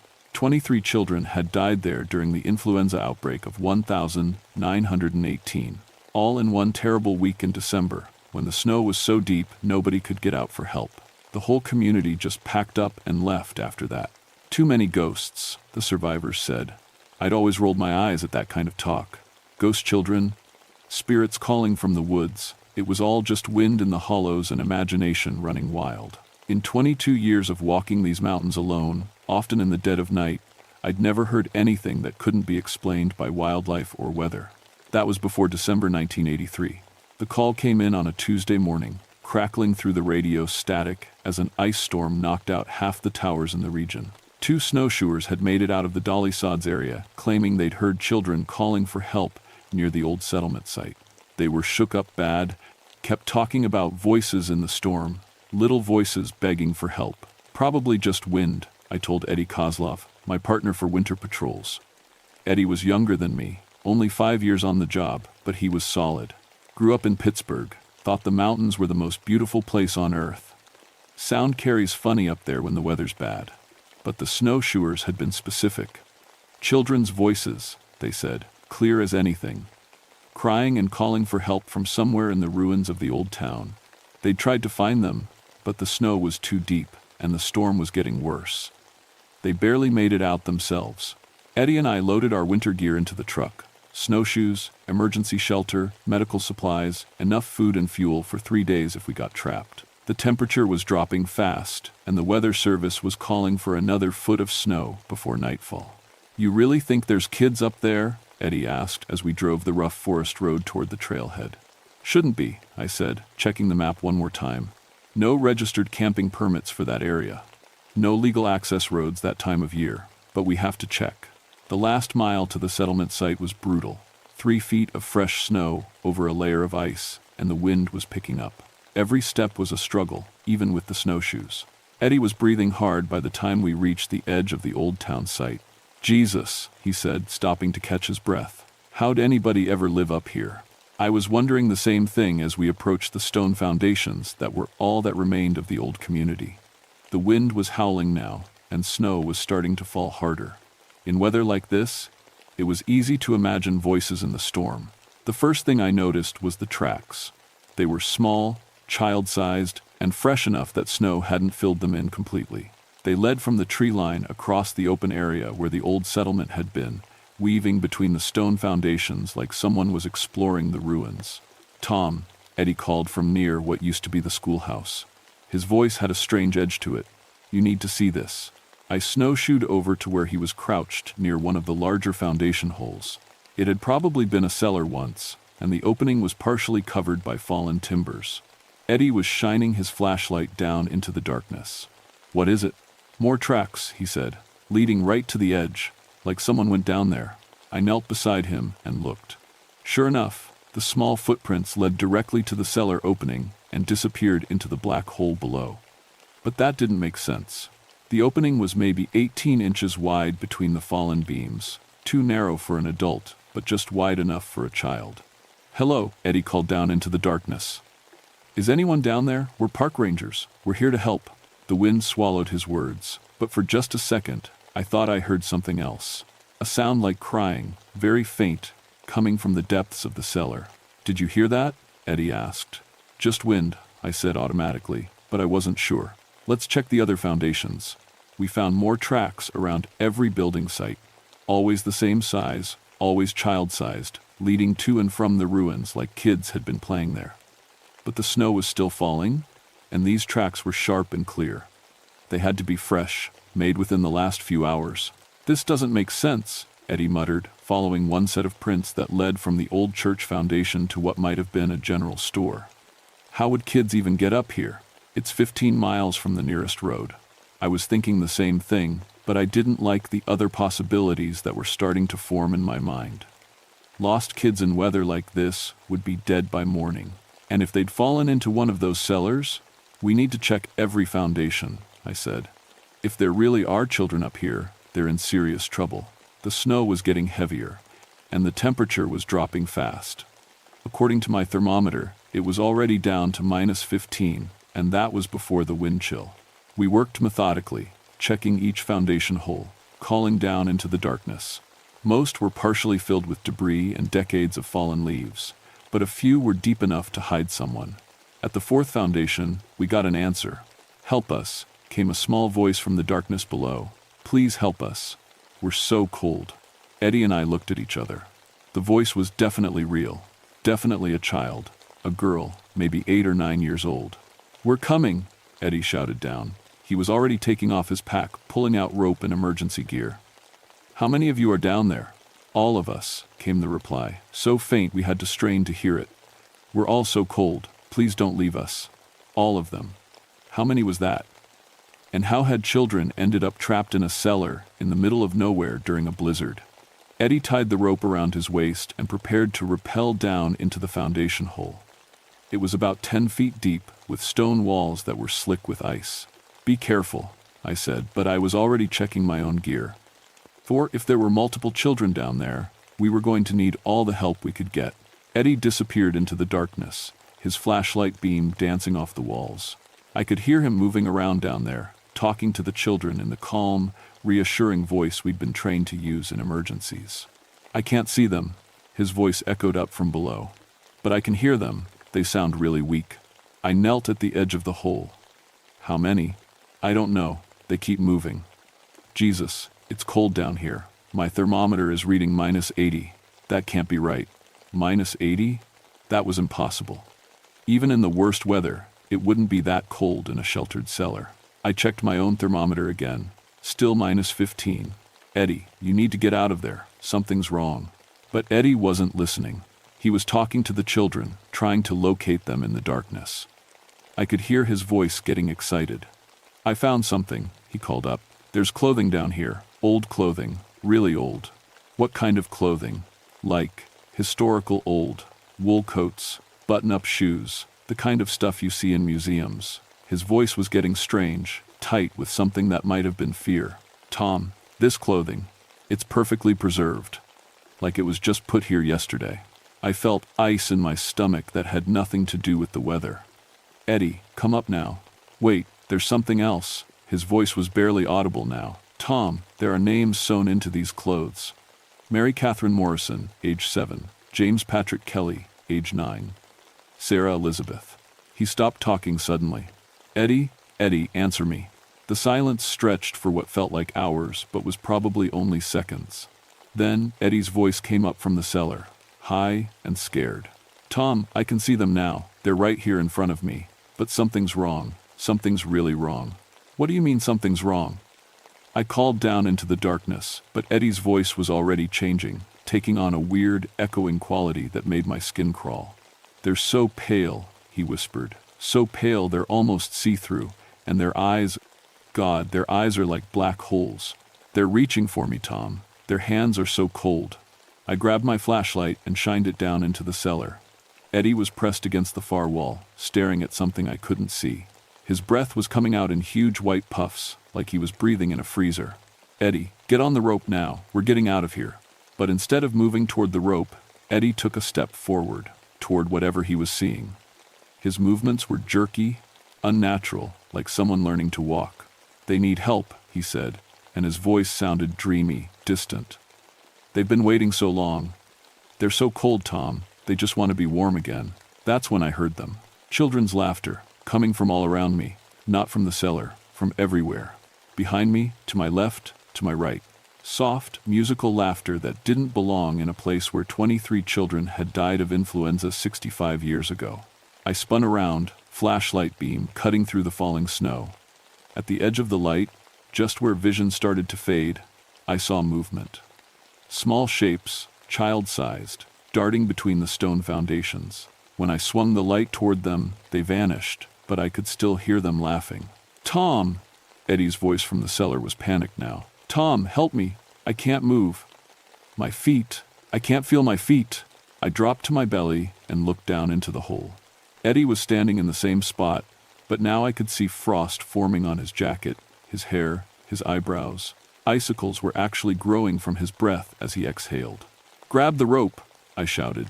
He tried to move toward it, but his legs wouldn't respond. I could see ice crystals spreading across his clothing, and his skin was taking on a bluish tint that meant serious hypothermia. Above me, the children's laughter was getting closer. I tied my own rope around the nearest foundation stone and rappelled down into the cellar. The cold hit me like a physical blow, not just cold air, but cold that seemed to leach the warmth right out of my bones. My thermometer was going crazy, the numbers dropping so fast I couldn't read them. "Eddie, we have to move now." But Eddie was staring past me at something behind my shoulder. His lips were blue, and when he spoke, his words came out in visible puffs of vapor. "Don't you see them?" he whispered. "They're everywhere, all the children. They want us to stay with them." I turned around. The cellar wasn't empty anymore. 23 children stood in the darkness behind me, ranging in age from maybe 5 to 12. They were dressed in old-fashioned winter clothing, wool coats, knit caps, button-up boots, but their skin was corpse-pale, with a blue tint around their lips and fingernails. Their eyes were deep black holes that seemed to absorb light instead of reflecting it, and they were all reaching toward us with hands that trailed wisps of frost like dry ice. "We've been so cold," one of them said, a little girl with long dark hair frozen into icicles around her face. "So cold for so long. Will you help us get warm?" I grabbed Eddie's arm and felt ice crystals crunch under my glove. His jacket was frozen solid, and when I looked closer, I could see his skin through tears in the fabric. It was white as snow, with dark patches that meant frostbite was setting in fast. "Will you stay with us?" asked a little boy with a face like carved ice. "We get so lonely up here. Everybody always leaves." The children were moving closer, and everywhere they stepped, frost spread across the ground. The air around them shimmered with cold that was beyond anything possible in nature. I tried to drag Eddie toward the rope, but my own muscles were seizing up from the cold.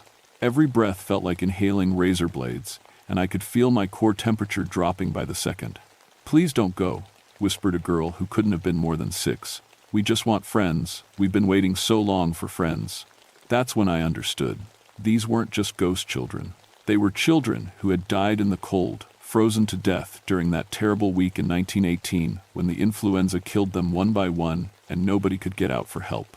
They'd been trapped here ever since, trapped in that last moment of desperate cold, and they wanted to share it with anyone who came close enough.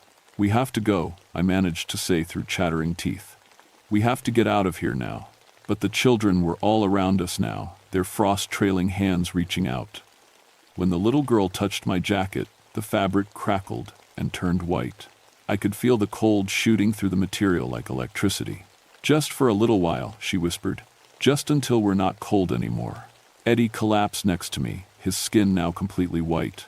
Ice crystals were forming in his hair, in his eyebrows. His breathing was shallow and rapid, the final stages of severe hypothermia. I knew we had maybe minutes before we joined the 23 children who'd been waiting here since 1918. And somehow, I didn't think death was going to be the end of it. Above us, I could hear more voices now. Adult voices, calling out names. Mary Catherine, James Patrick, Sarah Elizabeth. The voices of parents who'd lost their children 65 years ago and were still looking for them in this cursed place. The children around us stopped reaching and turned toward the voices, with expressions of infinite sadness. "Mama's calling," whispered the little girl with the icicle hair. "But we can't go to her. We're too cold, always too cold." And that's when I remembered something I'd read in the historical records. Something about a memorial stone that had been placed at the settlement site after everyone left. A marker for the 23 children who died that terrible winter. If I could get us to that marker, maybe. "Come on, Eddie," I gasped, hauling him to his feet. "We're going up." Getting Eddie up that rope was the hardest thing I'd ever done in 22 years as a ranger. He was barely conscious, his body temperature so low that his muscles had stopped working properly. The frost children watched us climb with those horrible black hole eyes, reaching up with hands that trailed freezing mist. "Don't leave us," they called as we scrambled over the edge of the foundation. "Please don't leave us alone again." But I couldn't think about that now.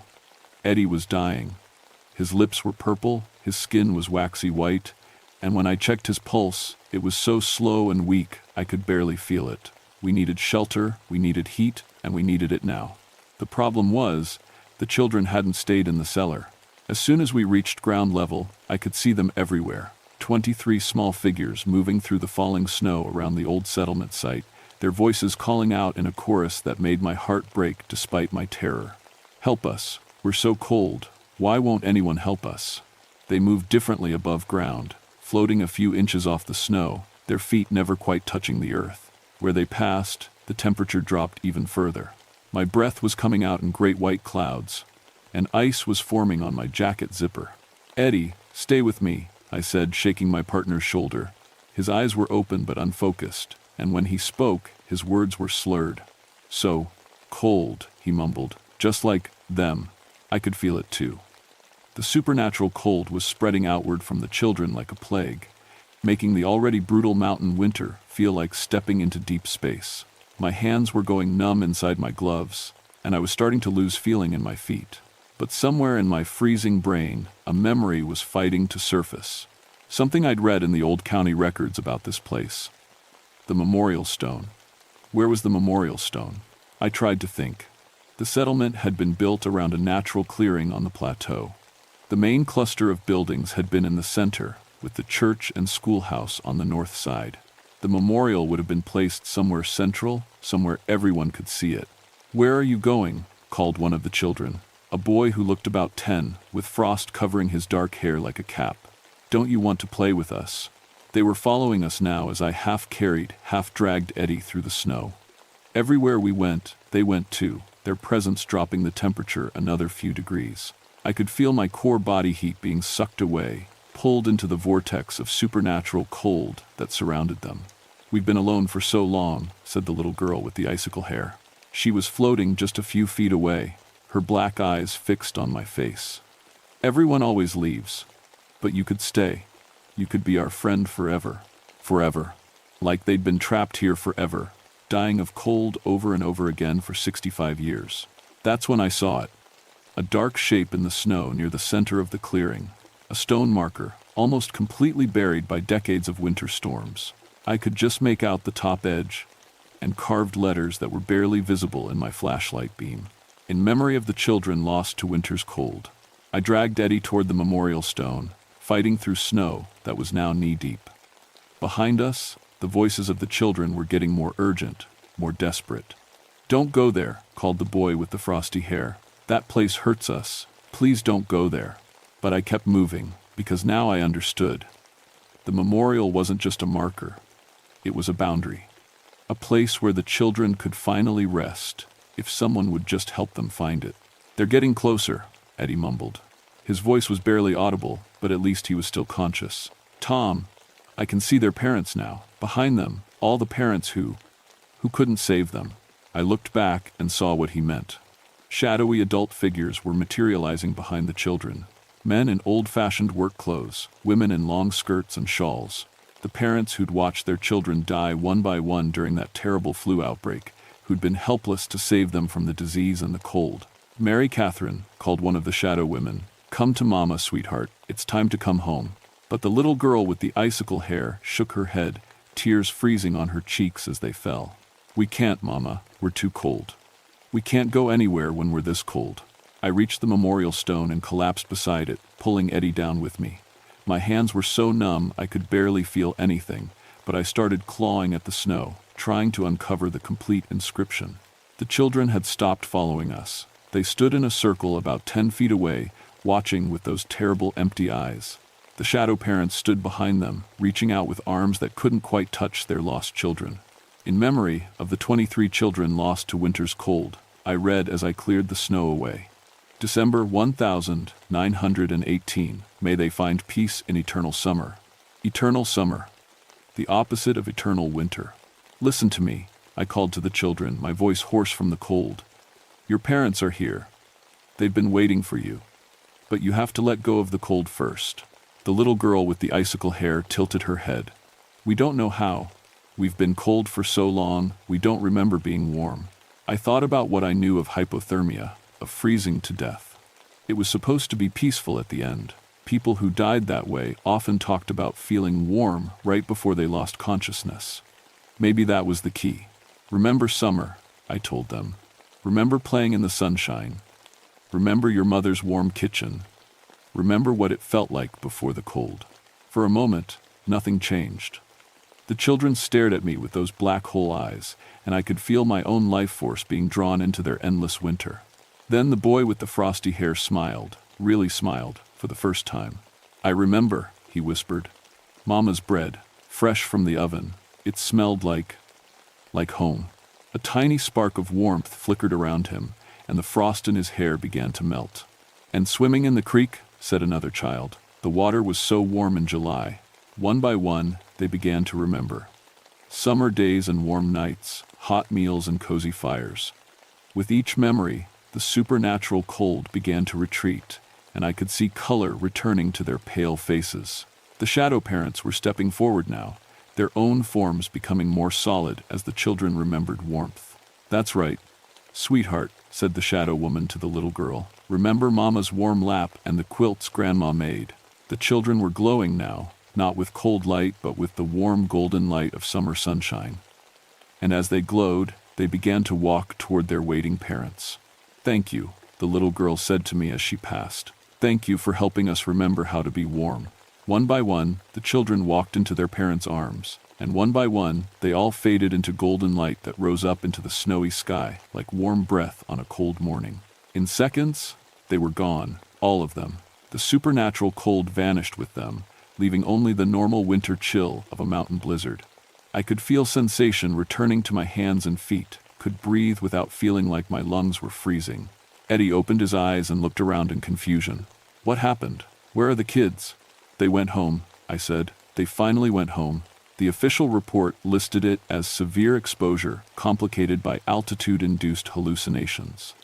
Eddie spent 3 days in the hospital with frostbite on his hands and feet, and the doctors said we were lucky to be alive. The temperature had dropped to -40 that night, the worst December storm on record for the region.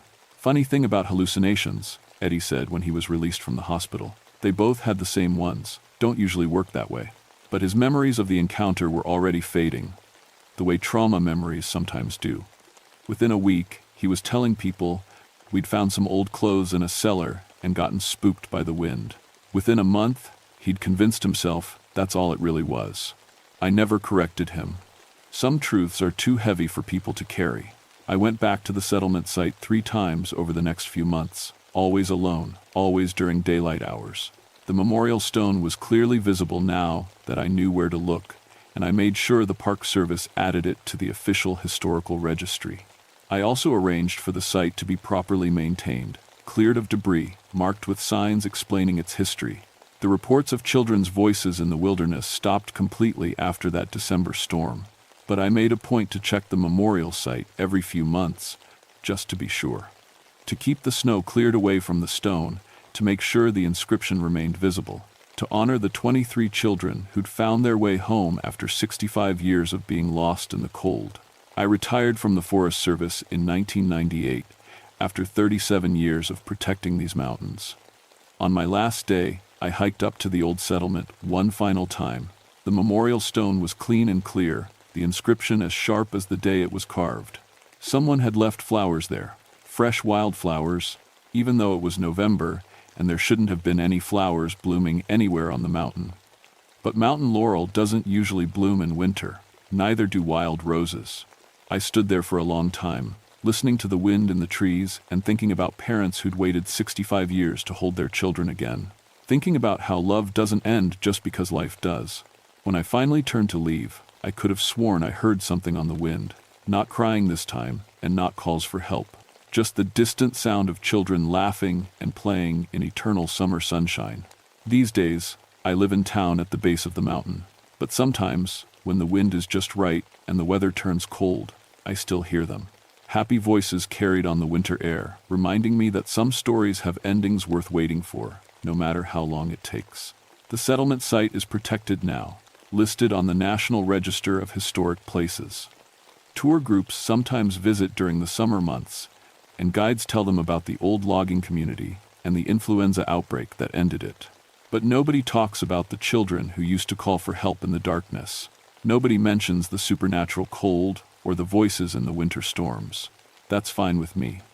Some stories are meant to be remembered quietly by the people who were there. Some truths are too precious to share with folks who weren't there to earn them. The children are at peace now. After all these years, they're finally warm. And sometimes, on the coldest winter nights, that's enough.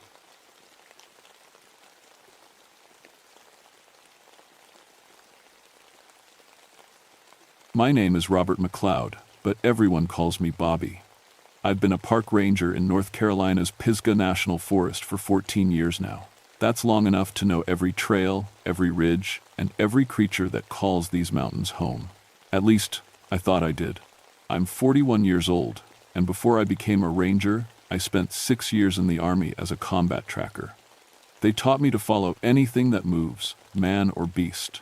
After I got out, tracking wildlife felt like a natural fit. Bears, deer, wild boar, even the occasional cougar that wandered down from the north. In 14 years, I've never failed to identify an animal track. Never. My specialty is predator management around Grandfather Mountain, where the Blue Ridge Parkway cuts through some of the wildest country left in North Carolina. It's rough terrain, rocky outcrops, thick rhododendron thickets, and fog that rolls in so thick you can't see your own feet sometimes. The elevation up there stays above 5,000 feet.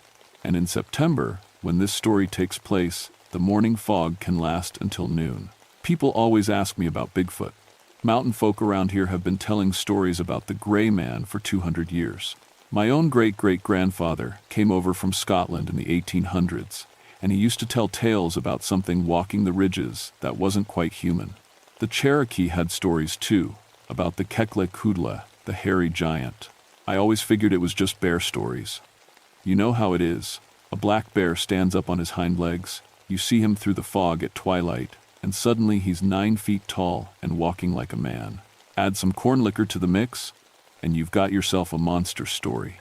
That was before September 15th, 1989. That was the day everything I thought I knew about these mountains got turned upside down.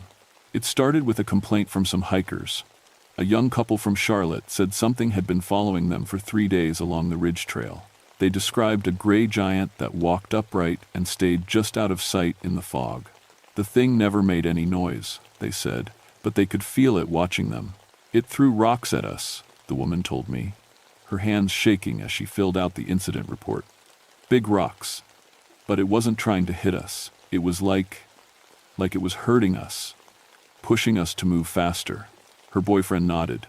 We found footprints, human-shaped but huge, way bigger than any person. I'd heard stories like this before. Every year, we'd get a few reports of mysterious figures in the woods. Usually, it turned out to be other hikers seen at a distance, or bears, or sometimes people's imagination getting the better of them in the fog. But these two seemed genuinely spooked. Did you take any pictures? I asked. They looked at each other. We tried, the man said. But every time we got our camera out, the fog would roll in thicker, like it knew. I've been doing this job long enough to know when people are telling the truth, even if what they're saying sounds impossible. These two weren't lying. They'd seen something up there that scared them bad enough to hike 15 miles in the dark to get to the nearest road. That night, I called Dr. Sarah Fleming at Appalachian State University. She's a wildlife biologist who helps us with animal behavior issues. Sarah's got more degrees than a thermometer, but she's practical too. If anyone could help me figure out what these hikers had encountered, it was her. Sounds like a bear to me, Sarah said over the phone. Black bears will sometimes follow humans for miles if they smell food. Septembers, when they're bulking up for winter. That's what I figured, I said. But these folks swore it was walking upright the whole time, never dropped to all fours. Sarah was quiet for a moment. That is unusual. Bears don't typically maintain bipedal locomotion for extended periods. It's inefficient for them. She agreed to come up the next morning to help me investigate. We'd hike the ridge trail where the couple had their encounter and see what we could find. I should have known right then that something was different about this case. In all my years as a ranger, I'd never had Dr. Fleming volunteer for a field investigation this quickly. Usually, it took weeks to get her out of her lab. But I was still thinking like a rational man. I was still sure there was a logical explanation for everything. I wish I'd been right. Sarah met me at the ranger station just after dawn. The fog was already rolling in thick, which was perfect for our investigation. If something was using the fog for cover, we'd find out today. We started our hike at the Blue Ridge Parkway overlook and headed north along the Ridge Trail. The elevation here stays above 5,200 feet, and the fog was so thick we could barely see 20 feet ahead. Our footsteps were muffled on the soft trail, and the only sounds were the drip of moisture from the trees and our quiet voices. "Tell me about the tracks they described," Sarah said as we walked. 18 inches long, human-shaped, about 6-foot stride length, I replied. That's what really got my attention. A 6-foot stride means whatever made them has to be at least 8 feet tall to walk comfortably. Could be a person in large boots? That's what I thought, until they told me about the rock throwing. These weren't pebbles. They described rocks the size of softballs being hurled with perfect accuracy from over 100 yards away. Sarah stopped walking. 100 yards? Through fog? That's what they said. We hiked for about an hour before I found what we were looking for. In a muddy section of trail, clear as day, was a footprint unlike anything I'd ever seen. It was massive, 18 inches long and nearly 8 inches wide at the ball of the foot. But it wasn't just the size that made my skin crawl. It was perfectly human-shaped, complete with 5 toes, but the proportions were all wrong. The heel was too wide, the arch too high, and the toes were longer and thicker than any human foot. "My God," Sarah whispered, dropping to her knees beside the print. She pulled out her measuring tape and camera. "Bobby, this is incredible." I knelt beside her, studying the track. The depth of the impression suggested something weighing at least 600 pounds. But here's what really bothered me. The track was clean. No claw marks, no signs of fur or hair between the toes like you'd see with a bear print. Just bare skin. "There are more over here," I called out, following a trail of prints that led off the main path into the rhododendron thicket. We followed the tracks for maybe 200 yards before they disappeared on a rocky outcrop. But it wasn't just that the tracks stopped. They stopped in the middle of solid granite, as if whatever made them had simply vanished. "This doesn't make sense," I muttered, studying the rock surface. There were no scratches, no scuff marks, nothing to indicate how something that heavy had gotten off the rock without leaving a trace. That's when Sarah grabbed my arm. "Bobby," she whispered. "Listen." I froze and listened. At first, I didn't hear anything unusual. Then, from somewhere in the fog behind us, came a sound I'll never forget. It was like wood breaking, but rhythmic. Crack, crack, crack. Each crack was followed by a dull thud, like something heavy hitting the ground. "Tree limbs," I said quietly. "Something's breaking tree limbs." We stood perfectly still, trying to pinpoint the direction of the sound. The fog made it impossible to tell exactly where it was coming from, but it seemed to be moving. The cracking would come from our left, then our right, then behind us again. "It's circling us," Sarah breathed. I pulled out my radio to call for backup, but all I got was static. We were in a dead zone, too far from any repeater to get a signal. I wasn't too worried yet. We were experienced hikers, and whatever was out there was keeping its distance. That's when the rock throwing started. The first one landed about 10 feet to our right with a heavy thud. It was a chunk of granite about the size of a baseball, thrown hard enough to embed itself in the soft earth. I spun around, trying to see where it came from, but the fog was too thick. "Warning shot," I said to Sarah, keeping my voice calm. Bears sometimes throw things when they feel threatened. The second rock was bigger, maybe twice the size of the first. It sailed over our heads and crashed into a tree trunk behind us with enough force to knock bark loose. This one definitely wasn't thrown by a bear. "We need to leave," Sarah said, and I could hear the fear creeping into her voice. "Now." I agreed. We turned to head back down the trail, but that's when we found the backpack. It was hanging from a tree branch about 30 feet above the trail. A bright blue hiking pack, the kind day hikers use. But here's the thing. There was no way it could have gotten up there naturally. The tree had no low branches, no way for a human to climb it. The pack was just hanging there like someone had placed it. "That's impossible," I said, staring up at it. Sarah was already pulling out her binoculars. "It's shredded," she reported, "like something with claws went through it. But there's no blood." Another rock sailed past us, bigger than the first two. This one would have split my skull if it had connected. Whatever was throwing them was getting closer and more aggressive. "Move," I ordered, and we started jogging down the trail. That's when I heard it for the first time, a sound that made every hair on my neck stand up. It started as a low rumble, like distant thunder, then rose to a howl that seemed to come from everywhere at once. It wasn't quite human, but it wasn't like any animal I'd ever heard either. It was the sound of something intelligent, something angry, and something very, very large. The howl echoed off the rocky peaks around us, seeming to last forever before finally fading into the fog. Sarah and I didn't stop running until we reached the parking area.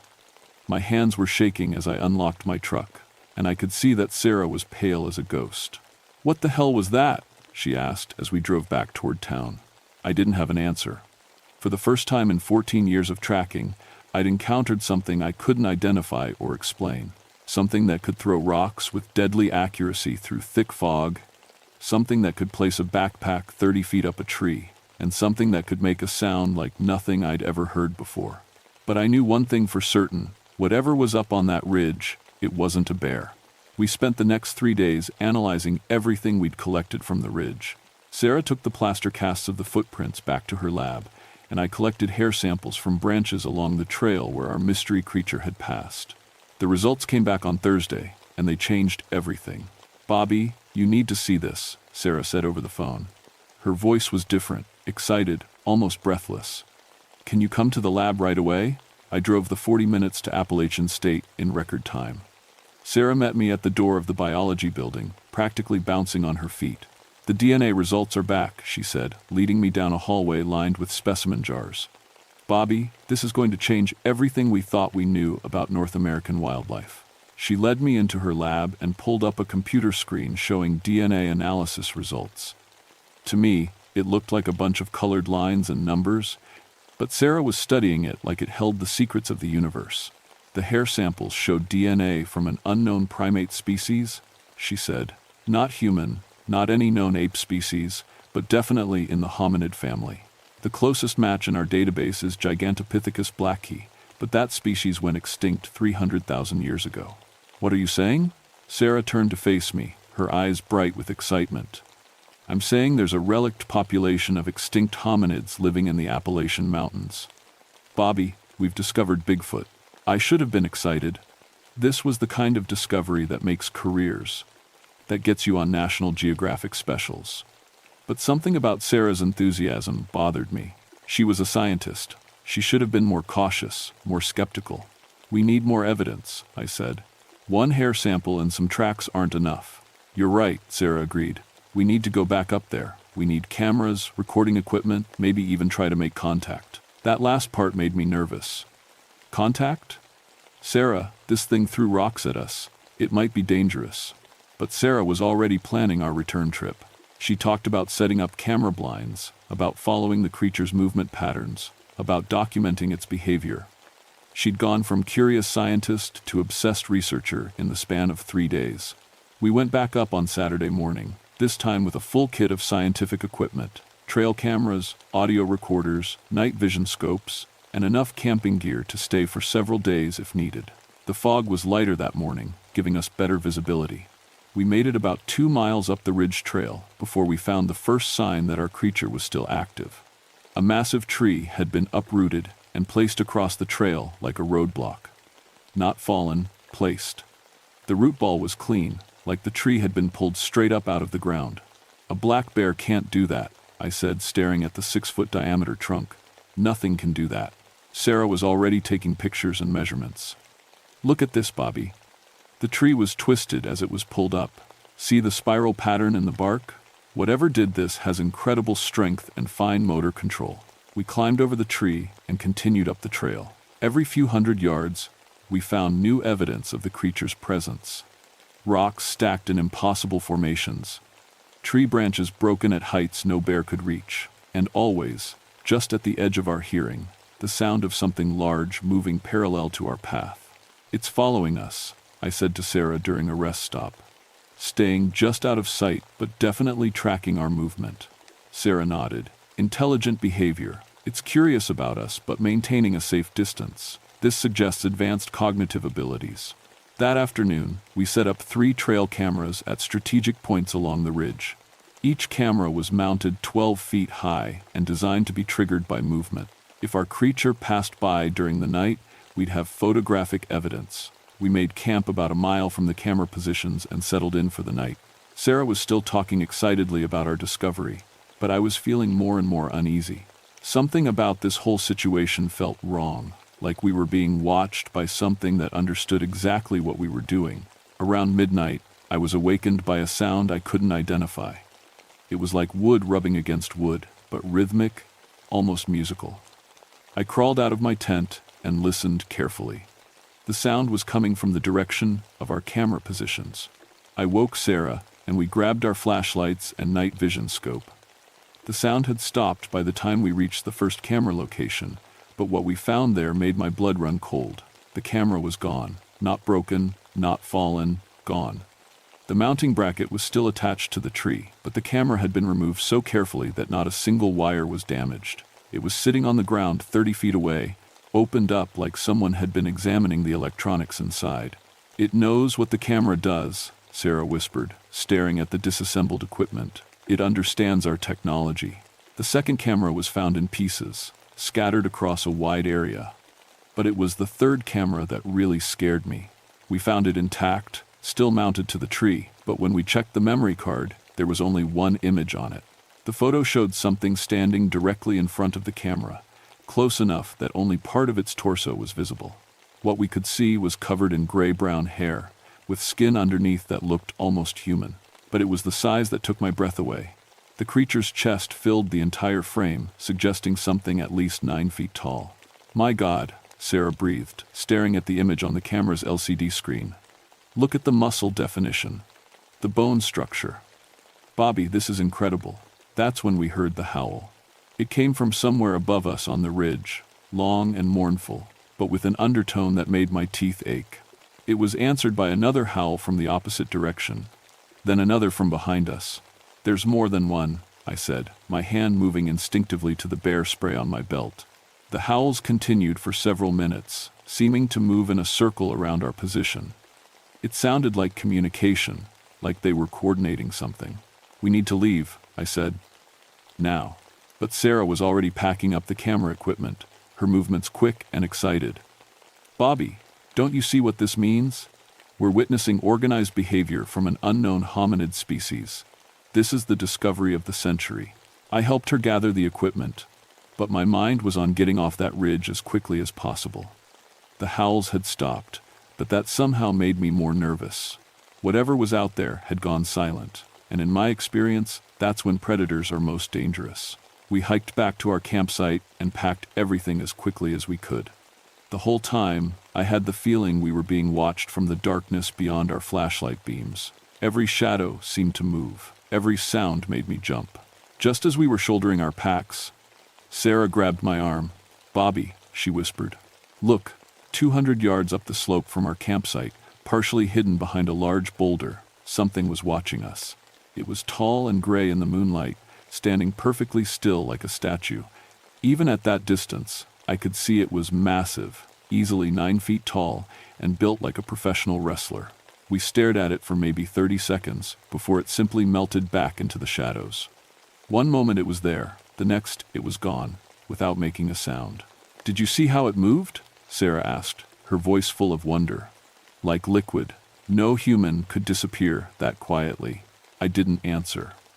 I was too busy trying to control the fear that was crawling up my spine. Whatever was living up on that ridge, it was smarter than any animal I'd ever encountered. It understood our technology, it could communicate with others of its kind, and it was definitely not afraid of us. The question was, what did it want? I should have known Sarah wouldn't let it go. For the next week, she called me every day with new theories, new plans for returning to the ridge. She'd become completely obsessed with what she was calling the grandfather mountain population. "Bobby, I've been researching historical accounts," she said during one of her calls.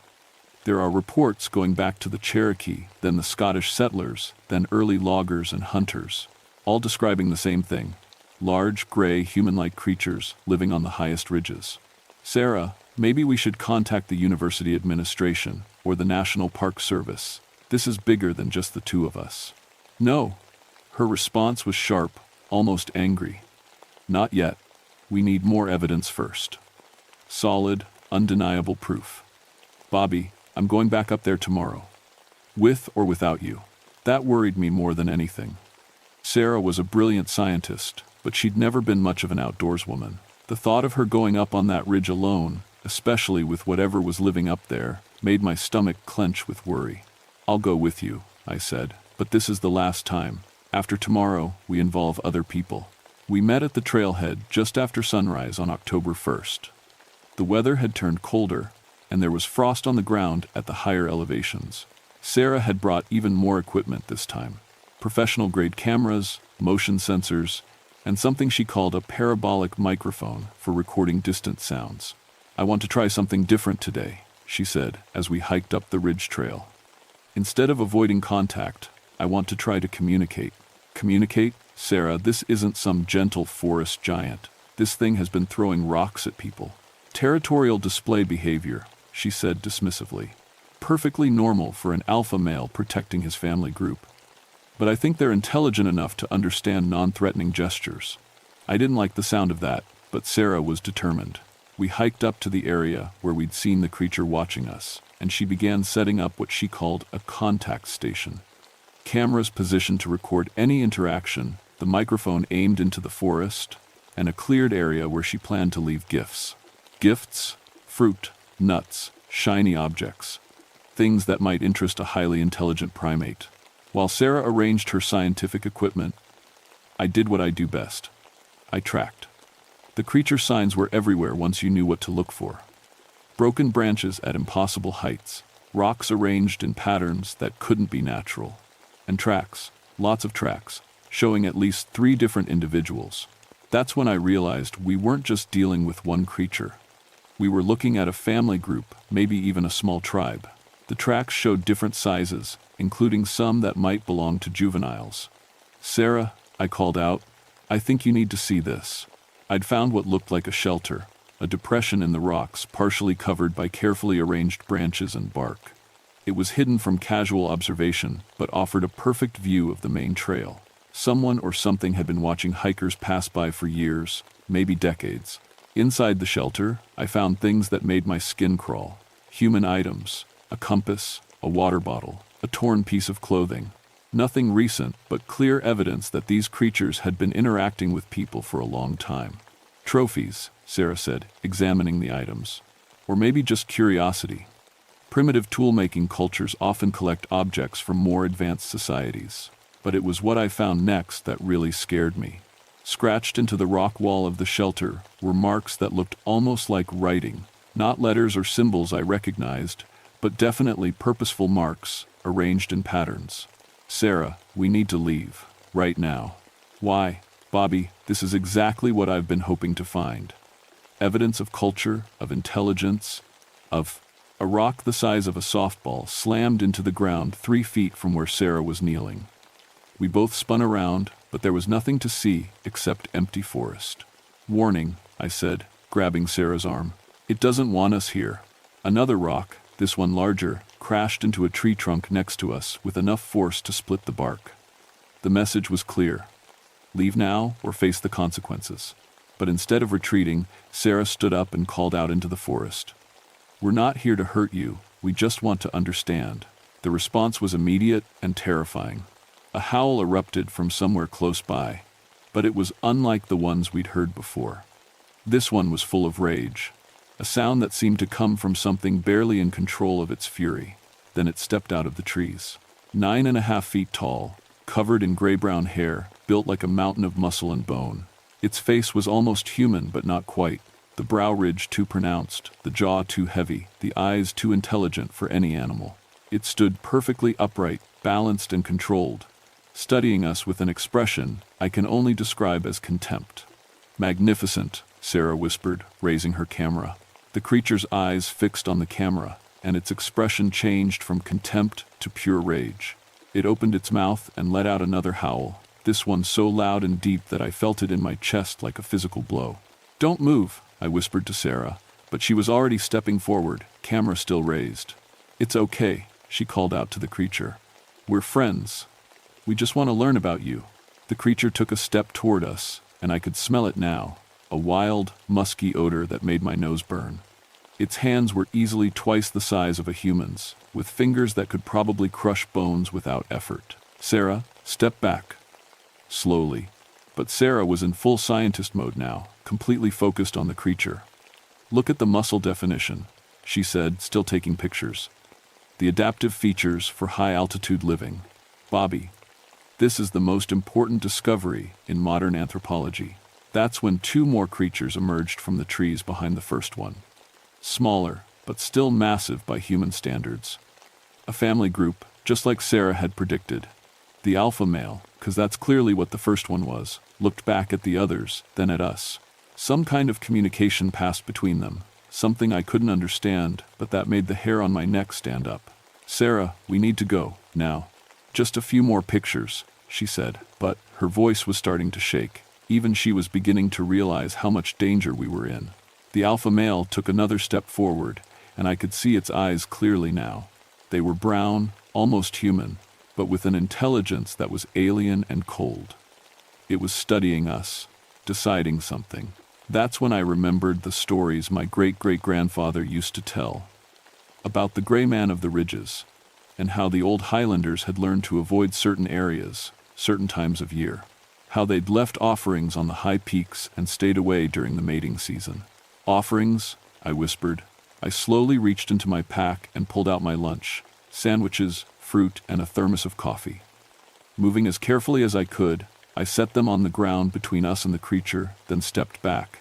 The alpha male looked at the food, then at me. For a moment, something almost like understanding passed between us. Then Sarah's camera flash went off. The creature's reaction was explosive. It roared again, but this time the sound was pure fury. It grabbed a dead tree trunk, easily 200 pounds of wood, and hurled it at us like a spear. I tackled Sarah and rolled us both behind a boulder, just as the tree crashed into the spot where we'd been standing. The impact was so violent it shook the ground. "Run," I gasped, pulling Sarah to her feet. We ran down that ridge trail faster than I've ever moved in my life, with the sounds of pursuit crashing through the forest behind us. Trees breaking, rocks being hurled, and over it all, the sound of something massive moving through the undergrowth with terrifying speed. We didn't stop running until we reached my truck, and even then, my hands were shaking so badly I could barely get the key in the ignition. Sarah sat in the passenger seat, staring at her camera's LCD screen, completely silent. "Sarah, are you okay?" She looked at me, with eyes that seemed to be seeing something far away. "Bobby," she said in a voice barely above a whisper. "Did you see how it looked at us? It wasn't just intelligent, it was judging us, like it was deciding whether we deserved to live." I started the truck and drove away from that ridge as fast as the winding mountain roads would allow. Behind us, I could swear I heard one last howl echoing off the peaks, not angry this time, but somehow satisfied, like it had made its point. Sarah never published her research. When we got back to the university that evening, she locked herself in her lab and spent the next 6 hours going through every photo, every audio recording, every piece of evidence we'd collected. I sat in the hallway outside, drinking coffee from vending machines and trying to process what we'd seen. Around midnight, Sarah finally emerged. She looked like she'd aged 10 years in one night. "Bobby," she said quietly, "I'm deleting everything." "What, Sarah, you can't. This is the discovery of a lifetime." She shook her head slowly. "No, this is their secret, and it should stay that way. They've been sharing these mountains with us for thousands of years, and they've managed to stay hidden for a reason. Who are we to change that?" I wanted to argue with her, but when I looked into her eyes, I saw something that stopped me cold. Fear. Not just of what we'd encountered, but of what would happen if the world knew the truth.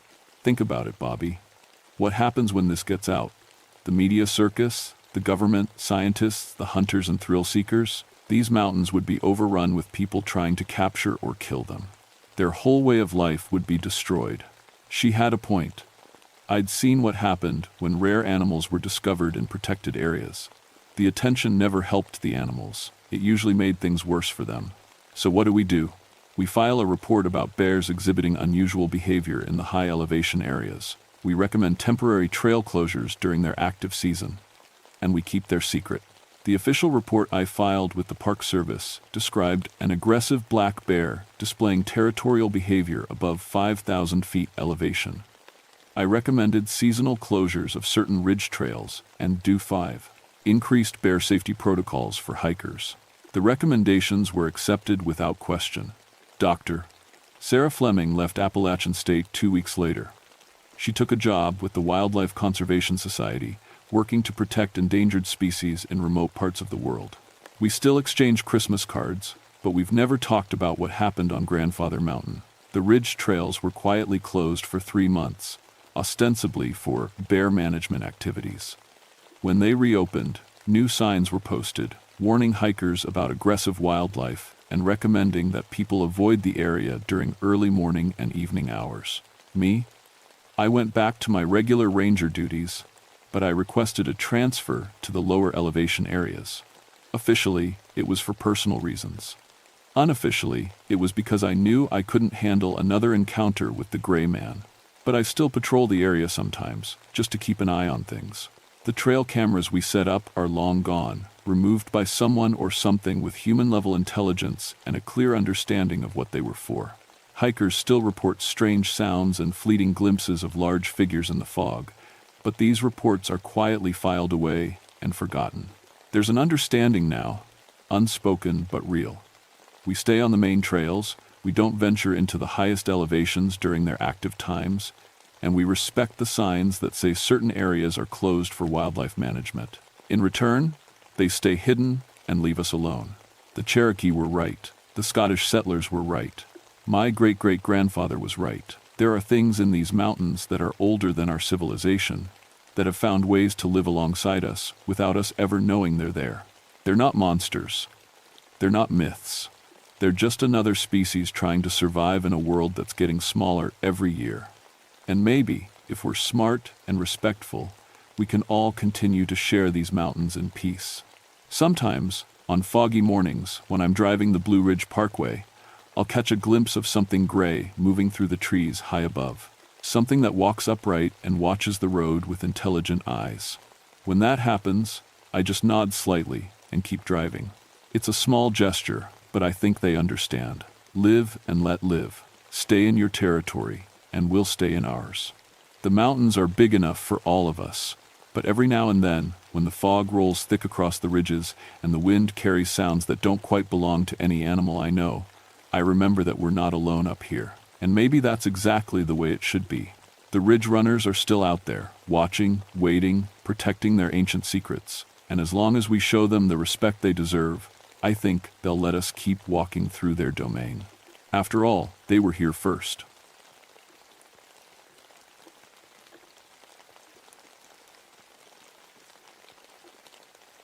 My name is Michael O'Brien, but everyone calls me Mick. I've been a park ranger for 20 years now, watching over the George Washington National Forest in Virginia. Most of that time, I've spent my summers alone in fire towers, looking for smoke on the horizon. People think it's lonely work, but I like the quiet. Up there, it's just me, my radio, and miles of green mountains stretching in every direction. My job is simple: spot fires before they get big, call them in, and help coordinate the crews who put them out. I'm 46 years old, and I know these mountains better than I know my own reflection. I can tell you where lightning will strike just by watching the clouds. I can smell a campfire from 3 miles away.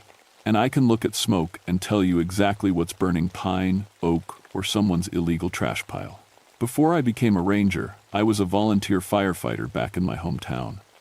That's where I learned about fire, how it moves, how it thinks, how it kills. My younger brother Danny died in a warehouse fire when I was 23. The flames trapped him on the 3rd floor. After that, I made it my life's work to understand fire, to predict it, to stop it before it could hurt anyone else. I grew up Irish Catholic. My mom made sure we went to church every Sunday, said our prayers every night, and kept a rosary in our pockets. After Danny died, I stopped all that. If God was real, why would he let my brother burn? But Mom's voice stayed in my head. Evil is real, Michael, she used to say. The devil walks the earth, looking for souls to steal. I never believed her. In 20 years of watching these mountains, I'd heard every superstition and ghost story. Hikers claimed they saw shadowy figures. Old-timers talked about Civil War ghosts. Local kids swore the devil himself lived up on Massanutten Mountain. I always had the same answer. Show me proof. Every strange fire had a cause: lightning, careless campers, or arsonists. Every weird sound was an animal or the wind.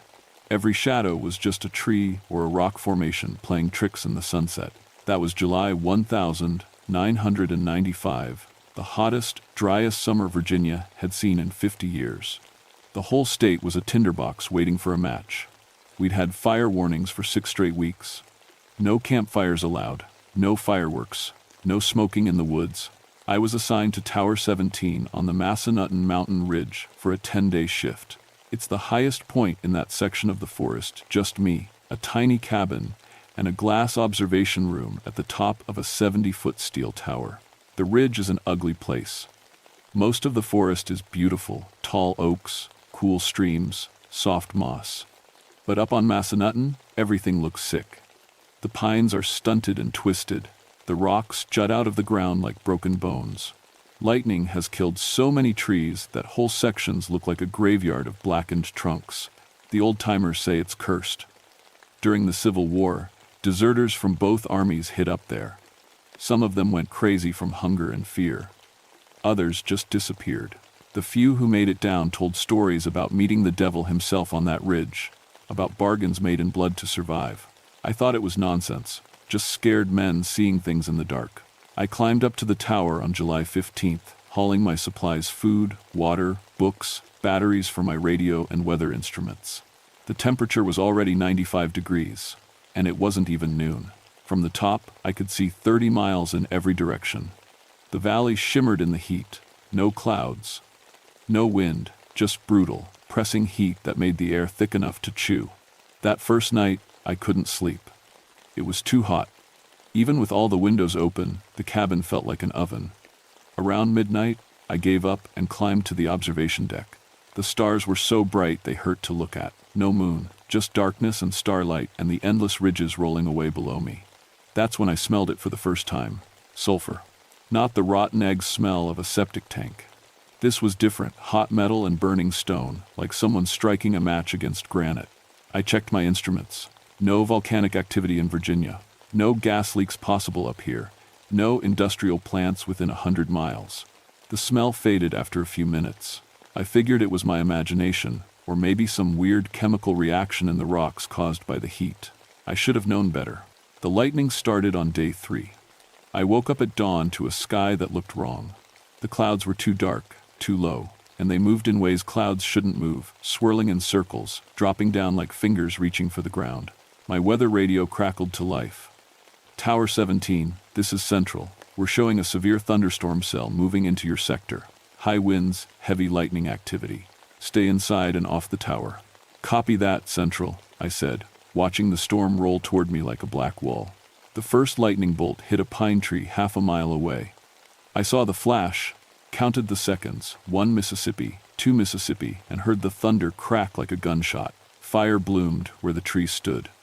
Orange flames climbed up the trunk, catching on the dry needles. I grabbed my radio.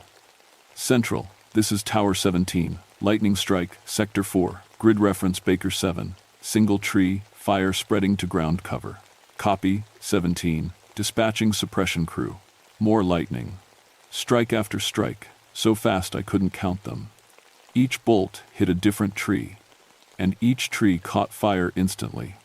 Within 10 minutes, I had 5 separate fires burning in my sector. Central, this is 17. Multiple strikes, multiple fires. I need all available crews. The radio hissed static.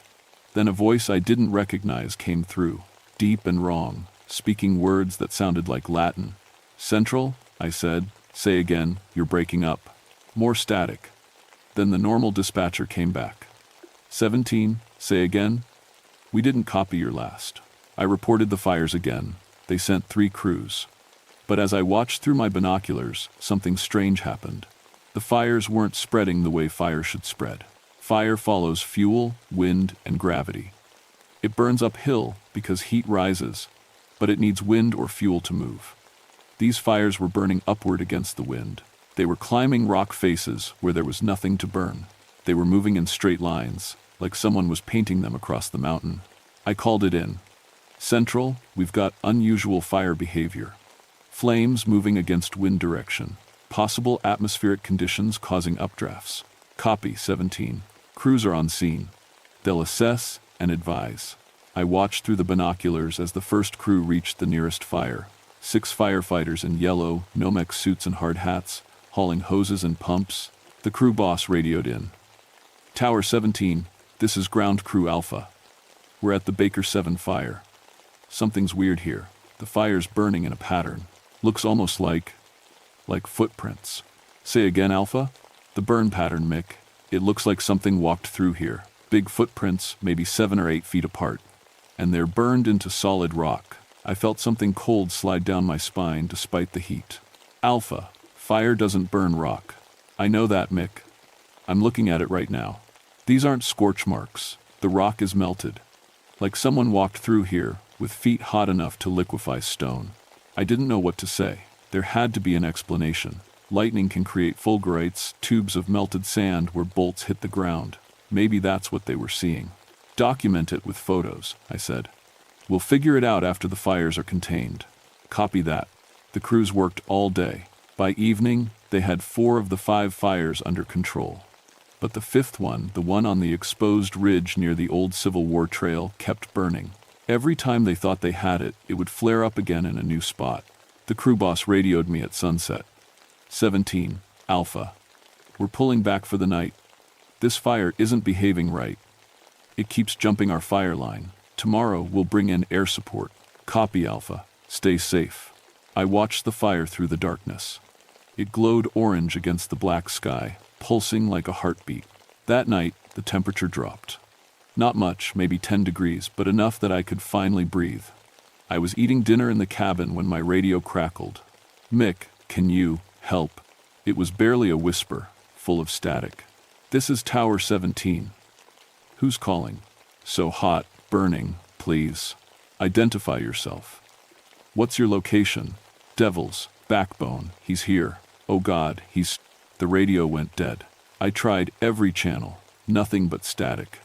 I tried the emergency frequency. Silence. My hands were shaking as I grabbed my flashlight and went outside. The night air smelled like smoke and that same sulfur smell from before. Stronger now. So strong it made my eyes water. Then I saw it. Down on the ridge where the fire burned, a figure stood in the flames. It was too far away to see clearly, but I could make out the shape tall, man-like, but wrong. Too tall. The proportions weren't right. And it stood in the middle of the fire like the flames were cool water. I grabbed my binoculars. Through the lenses, I saw it clearly. A humanoid shape, at least 7 feet tall, with skin that looked like burned leather. It had no face I could recognize, just shadows where eyes should be, and something that might have been horns curving back from its skull. And it was looking at me. Even across the distance, even through the darkness and smoke, I felt its eyes on me. Cold eyes that saw right through my skin to something deeper. Then it smiled. I stumbled backward, dropping the binoculars. When I looked again with my naked eyes, the figure was gone. But the fire had spread. It now burned in a shape I recognized from my Catholic childhood, from the books my mother made me study. A pentagram. The fire was burning in a perfect 5-pointed star on the mountainside. I didn't sleep that night. I sat in the observation deck with every light on, watching the star-shaped fire burn below. It didn't spread beyond its pattern. It just burned and burned, feeding on nothing I could see. At dawn, 3 helicopters arrived carrying water buckets. I watched them dump thousands of gallons on the fire. The flames hissed and steamed, but they didn't go out. Within an hour of the helicopters leaving, the fire was burning again, exactly as bright as before. The incident commander called me on the radio. Tower 17, this is Icy Garcia. We need you to hike down and assess the fire up close. Something's interfering with our normal suppression methods. You want me to go into that? I said, staring at the star burning on the ridge. You're our best fire behavior analyst, Mick. If anyone can figure this out, it's you. Take a radio and a GPS. Document everything. We need to understand what we're dealing with. I didn't want to go. Every instinct screamed at me to stay in the tower, lock the door, and wait for this nightmare to end. But I'd spent 20 years training for situations like this. I was the expert. I had to go.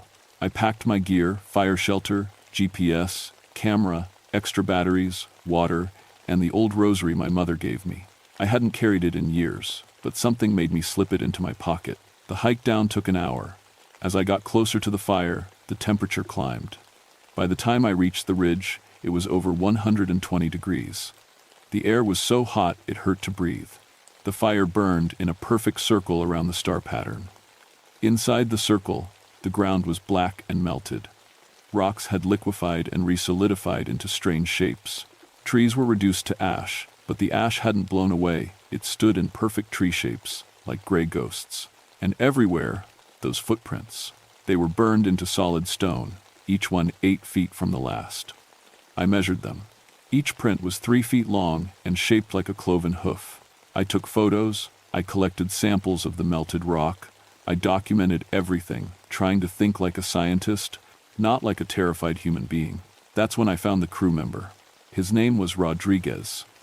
I'd known him for 5 years, good kid, 24 years old, studying forestry at Virginia Tech. He'd been with Ground Crew Alpha.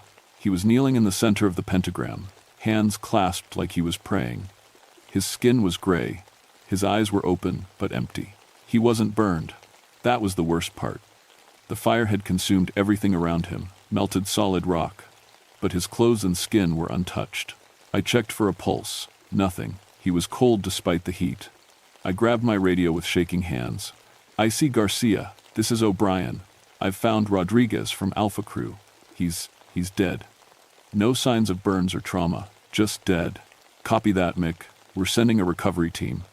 Get out of there now." I turned to leave. That's when I heard the voice.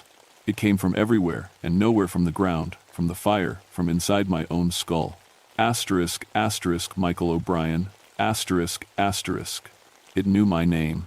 Asterisk, asterisk, 20 years you've watched. 20 years you've denied me. No more. Asterisk, asterisk. "Who are you?" I whispered. Asterisk, asterisk. "I am the fire that does not consume. I am the angel who fell to earth on wings of flame. I am bound to this mountain by blood spilled in war, and I grow stronger with each soul I claim." Asterisk, asterisk. The air shimmered. The figure I'd seen the night before materialized in front of me, stepping out of the flames like they were a doorway. Up close, it was worse than I'd imagined. Its skin was the color of old leather, cracked and smoking. Its eyes were pits of red light. The horns were real black and curved, growing from a skull that was too long, too sharp. Asterisk, asterisk, your brother burned. Asterisk, asterisk, it said. Asterisk, asterisk, Danny. I felt his soul scream as the flames took him. Such exquisite pain. Asterisk, asterisk. "Shut up," I said, backing away. "You don't know anything about my brother." Asterisk, asterisk, I know everything about fire, Michael. I am fire. I am the light that burns in hell, and this mountain is mine. Asterisk, asterisk. It stepped toward me. Where its hooves touched the ground, the stone melted. I did the only thing I could think of. I pulled out my mother's rosary and held it up. Asterisk, asterisk, back off. Asterisk, asterisk, I said. "In the name of God, leave this place." It laughed. The sound was like trees splitting in a forest fire. Asterisk, asterisk, your God abandoned me long ago. Why would he answer you? Asterisk, asterisk. But it stopped walking. The rosary's silver cross caught the sunlight, and where the light touched the creature, its skin smoked. Asterisk, asterisk, you cannot destroy me. Asterisk, asterisk, it said. Asterisk, asterisk, I am bound here, but I am eternal. One day you will die, Michael O'Brien, and I will still be here, feeding on the souls who dare walk my mountain. Asterisk, asterisk. If you're so powerful, I said, my voice shaking, why are you trapped here? Its eyes flared brighter. Asterisk, asterisk, the blood of 1,000 soldiers soaked this ground. Their dying prayers created a cage I cannot break. But I can reach beyond these ridges now. The drought has made everything dry, everything ready to burn. I will spread my fire across these mountains, and with each soul I take, my prison weakens. Asterisk, asterisk. It raised one hand. The fire around us surged higher, forming a wall. The heat was unbearable. My skin felt like it was peeling. Asterisk, asterisk. Goodbye, Ranger. Thank you for the company. Asterisk, asterisk. I ran. The fire chased me, moving faster than any natural fire could move. It jumped from tree to tree, cutting off my escape routes. I could hear that terrible laughter behind me. I prayed. For the first time in 20 years, I prayed. Not the formal prayers my mother taught me, but desperate, gasping pleas. Please, God, please. I'm sorry. I'm sorry I stopped believing. Please don't let me die like Danny. Please. I burst out of the fire line into a cleared area. Behind me, the flames hit an invisible barrier and stopped, piling up like water against glass. I didn't stop running until I reached the base of my tower. Only then did I turn and look back. The fire still burned in its star pattern, but the figure was gone. In its place, written in flames across the mountainside, were words in Latin. I took a photo. Later, a priest would translate them for me. Until we meet in flame. The incident commander ordered a full evacuation of all personnel from Massanutten Mountain. Fire crews pulled back. Helicopters stopped flying. They were going to let it burn. But I knew it wouldn't just burn out. That thing, that fallen angel, that demon, whatever it was, would keep spreading its fire. It would reach the valley towns. Hundreds of people would die. I hiked back up to Tower 17. I.C. Garcia tried to stop me over the radio. Mick, you're ordered to evacuate. That fire is unstable. That fire is going to kill people, I said. I'm going to stop it. How? We've tried everything. Water doesn't work. Fire retardant doesn't work. It's burning in defiance of physics. I know, I said. That's because it's not a normal fire. I didn't tell him what I'd seen. He wouldn't have believed me. Hell, I barely believed it myself. Back in the tower, I searched through the books I'd brought, fire behavior manuals, forest histories, local folklore collections. In one old book about Civil War deserters, I found a passage. Asterisk. The men spoke of a devil on the mountain, a burning creature that offered them survival in exchange for their souls. Those who refused were found dead with no marks upon them. Those who accepted were never seen again. Asterisk. The book was dated 1863. The author was a Confederate chaplain who'd interviewed the deserters. On the next page was a hand-drawn symbol, a 5-pointed star surrounded by Latin text. Below it, a note. Protection against the fire devil. Must be drawn with blessed water and renewed each day. I had holy water. Not much, just a small vial my mother had given me years ago, blessed by our family priest. I'd kept it more out of sentimentality than faith. Now it might be the only thing that could save me. As the sun set, the fire on the ridge blazed brighter. It had grown beyond the pentagram, spreading in spiral patterns that made no sense. I could see the figure walking through it, growing larger with each passing hour. It was feeding on the fire, getting stronger. At midnight, it appeared at the base of my tower. I saw it through the observation deck, windows 7 feet tall, horns scraping the steel beams as it climbed the ladder. I grabbed the holy water and drew the protective symbol on the floor. The walls, the ceiling. My hands shook so badly I could barely hold the vial. The ladder creaked. It was climbing up. Asterisk, asterisk, Michael. Asterisk, asterisk, its voice boomed. Asterisk, asterisk, let me in. We have unfinished business. Asterisk, asterisk. You can't come in here, I shouted. This tower is protected. Asterisk, asterisk. Protected by what? Your fear? Your doubt? You don't even believe in the God who blessed that water. Asterisk, asterisk.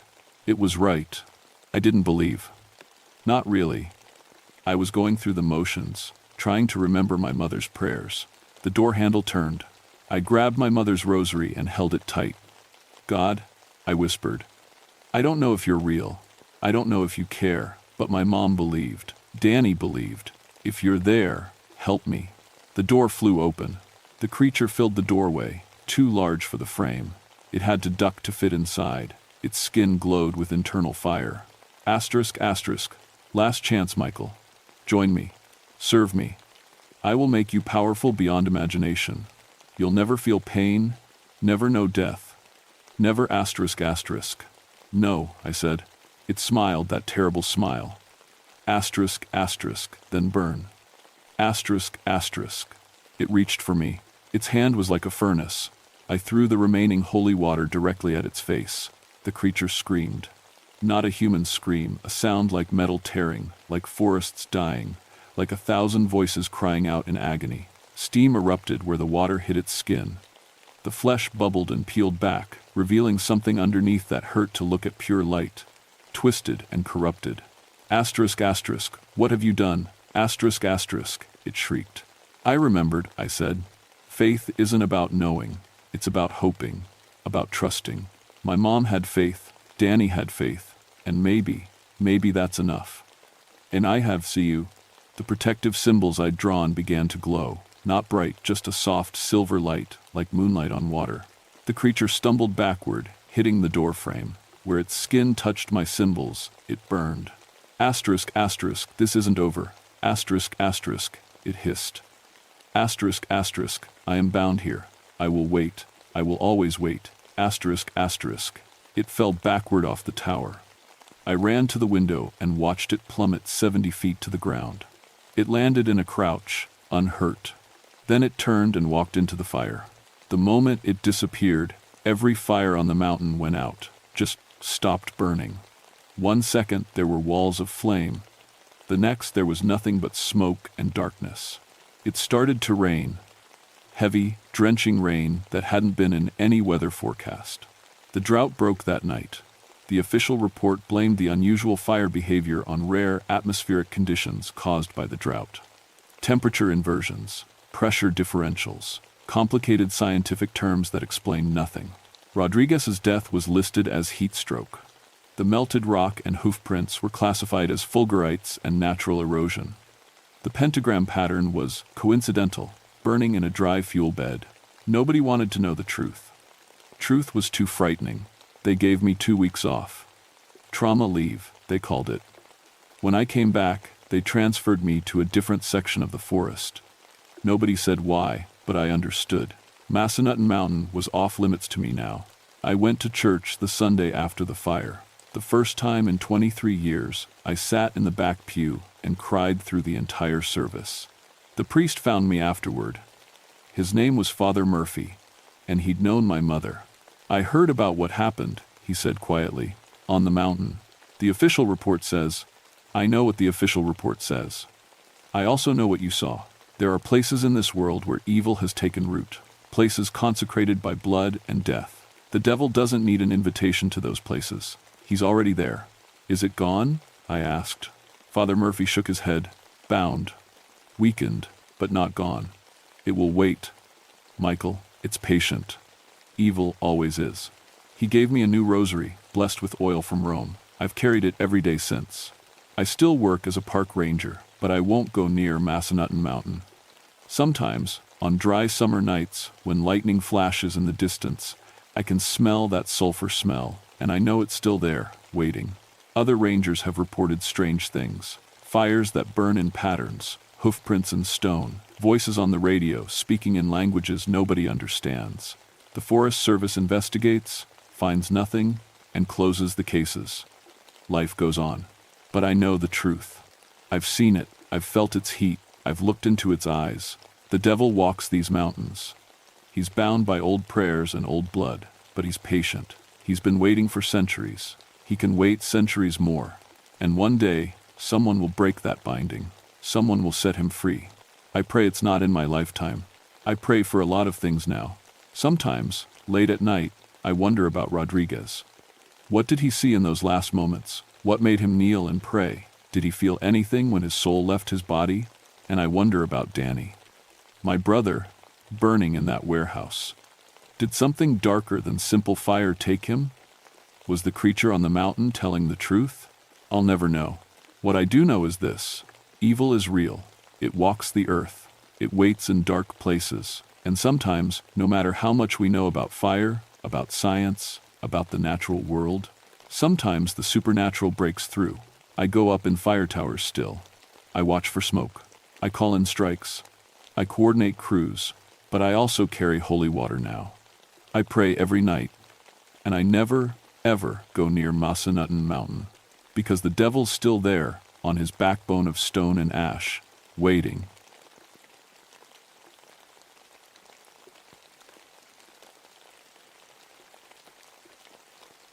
My name is Patricia Silverman, but everyone calls me Patty. I've been a park ranger here in the Cherokee National Forest for 16 years now. Most people think rangers just walk trails and tell tourists not to feed the bears. That's part of it, sure, but my real job is cultural resource management.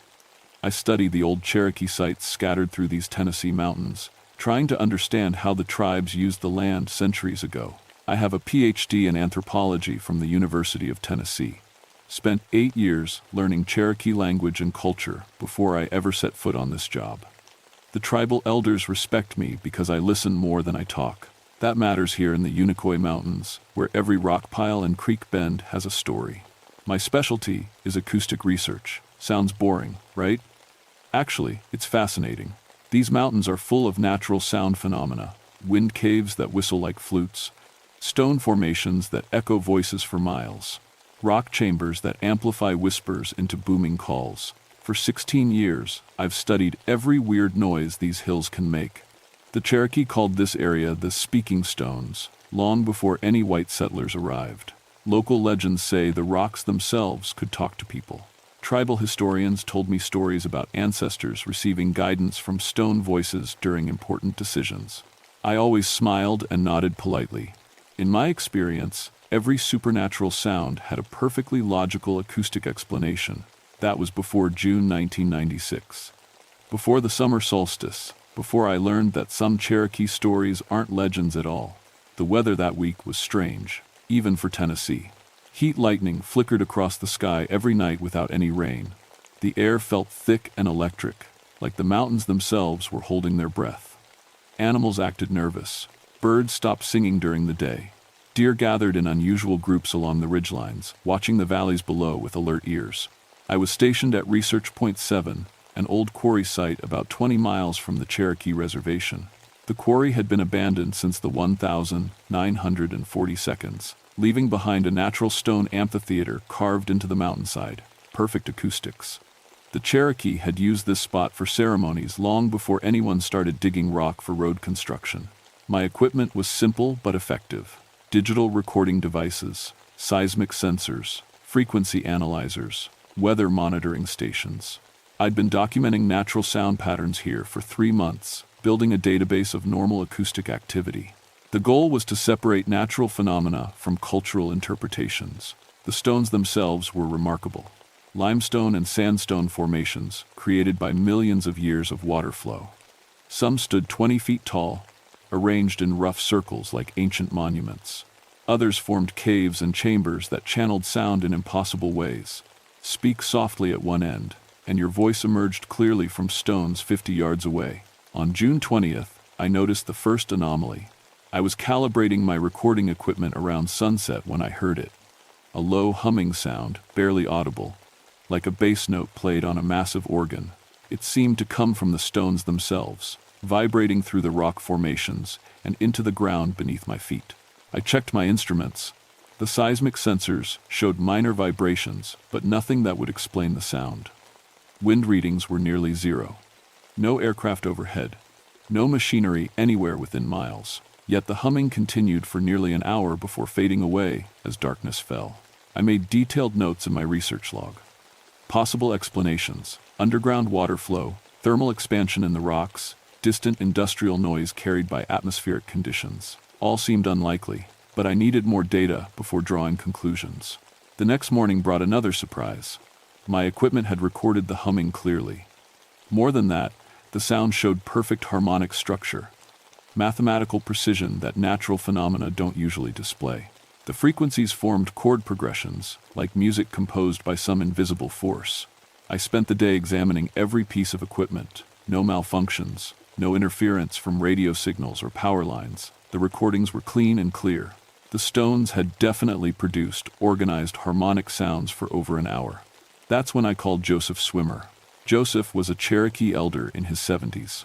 Tribal historian, medicine man, and one of the few people who still spoke the old language fluently. We'd worked together on several archaeological projects. He knew these mountains better than anyone alive. "Patty," he said when I explained the recordings over the radio. His voice sounded tired. "You need to be very careful up there, especially during the solstice." "Why? What's special about the solstice?" Long pause. Static crackled through the radio silence. "The ancestors are restless," he said finally. They've been quiet for many years. If they're starting to speak again, it means something important is coming. I respected Joseph, but his explanation didn't help my research. I needed scientific data, not folklore. Still, his warning stuck with me as I prepared for another night of monitoring. The solstice was tomorrow. If the stones were going to do something unusual, it would probably happen then. I set up additional recording equipment around the amphitheater, placed sensors on the largest stone formations, checked battery levels twice. Whatever was making these sounds, I was going to document it properly. As the sun set on June 21st, the longest day of the year, I had no idea that my 16 years of rational, scientific thinking were about to change forever. The humming started again at exactly 9:47 p.m. I know the time because I was watching my equipment displays when every sensor began registering activity simultaneously. But this wasn't the gentle bass note from the previous evening. This was complex, layered, multiple tones weaving together like a choir warming up before a concert. I grabbed my headphones and listened to the live audio feed. The sound was coming from at least a dozen different stone formations, each contributing its own frequency to an increasingly complex harmony. My frequency analyzer showed the impossible. Every tone was mathematically related to the others. Perfect fifths, octave intervals, harmonic series that would make a symphony orchestra jealous. No natural phenomenon could create this level of organization. I checked my instruments 3 times. Everything was working correctly. The stones were definitely producing organized harmonic music, not random sounds, not wind effects, not underground water. Music. The hair on my arms stood up, and not from the electric air. For the first time in 16 years, I was witnessing something that my scientific training couldn't explain. The harmonies shifted, becoming more complex. New voices joined the choir. The sound filled the entire amphitheater, resonating off the limestone walls and creating layered echoes that seemed to come from everywhere at once. I felt the vibrations in my chest, my bones, the metal equipment around me. Then I heard something that made my blood run cold. Patterns, rhythm, structure. The stones weren't just making music, they were making language. I'd spent 8 years learning Cherokee linguistic patterns. The old language has a musical quality, with rising and falling tones that carry meaning. What I was hearing through my headphones sounded like Cherokee, spoken by voices made of stone and wind. I couldn't understand the words, but I recognized the language structure. Subject, object, verb patterns. Tonal inflections. Grammatical markers that indicated past events, spiritual concepts, and ceremonial importance. The stones were speaking Cherokee. My hands shook as I made notes. This was impossible. Rocks don't speak languages. Acoustic phenomena don't form grammatical structures. Yet my equipment was recording clear evidence of organized communication coming from ancient stone formations. The voices grew stronger. What had started as whispers became clear speech. I could make out individual words now. Tsalagi, the Cherokee word for their own people. Nevi, earth. Galvladi, sacred. More voices joined the conversation. Young voices and old ones. Male and female tones, all speaking in harmonious overlap, like a congregation reciting prayers together. The acoustic effect was overwhelming. Sound seemed to come from inside the stones themselves, as if the rocks had become hollow vessels for invisible speakers. I tried to stay rational, focused on data collection, kept my instruments running and my notes detailed. But rational thinking became harder as the voices grew more distinct. They were talking about me.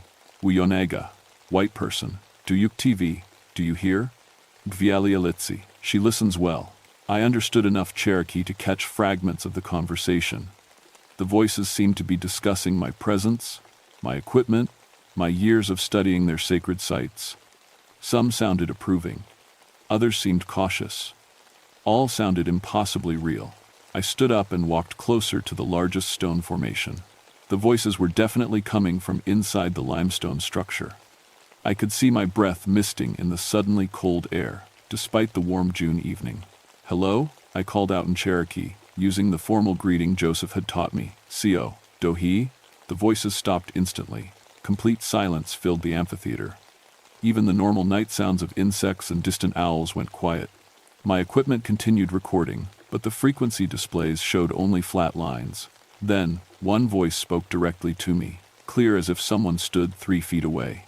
C.O. Patricia Silverman. The pronunciation was perfect, despite Cherokee having no natural equivalent for my English name. We have been waiting for you to hear us. I nearly dropped my notepad. The voice was speaking English now, but with the same harmonic, resonant quality as the Cherokee conversations. It seemed to come from the stone directly in front of me, a pillar of limestone that stood 12 feet tall and 4 feet wide. "Who are you?" I asked, amazed that my voice worked at all.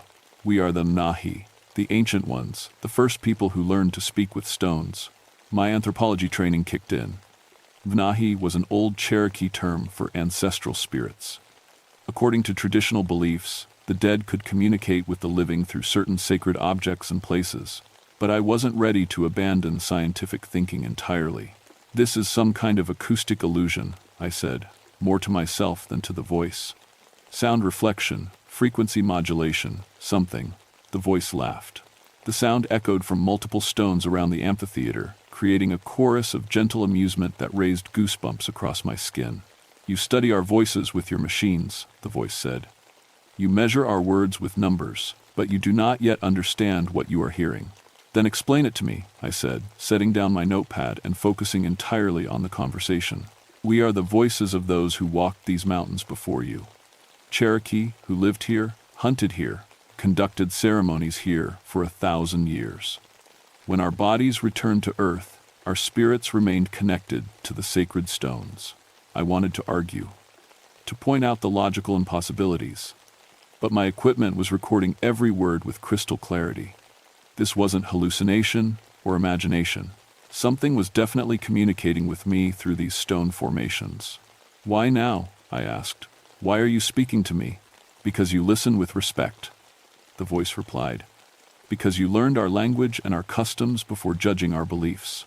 And because danger comes, that requires the help of both spirits and living people." "What kind of danger?" The voice paused.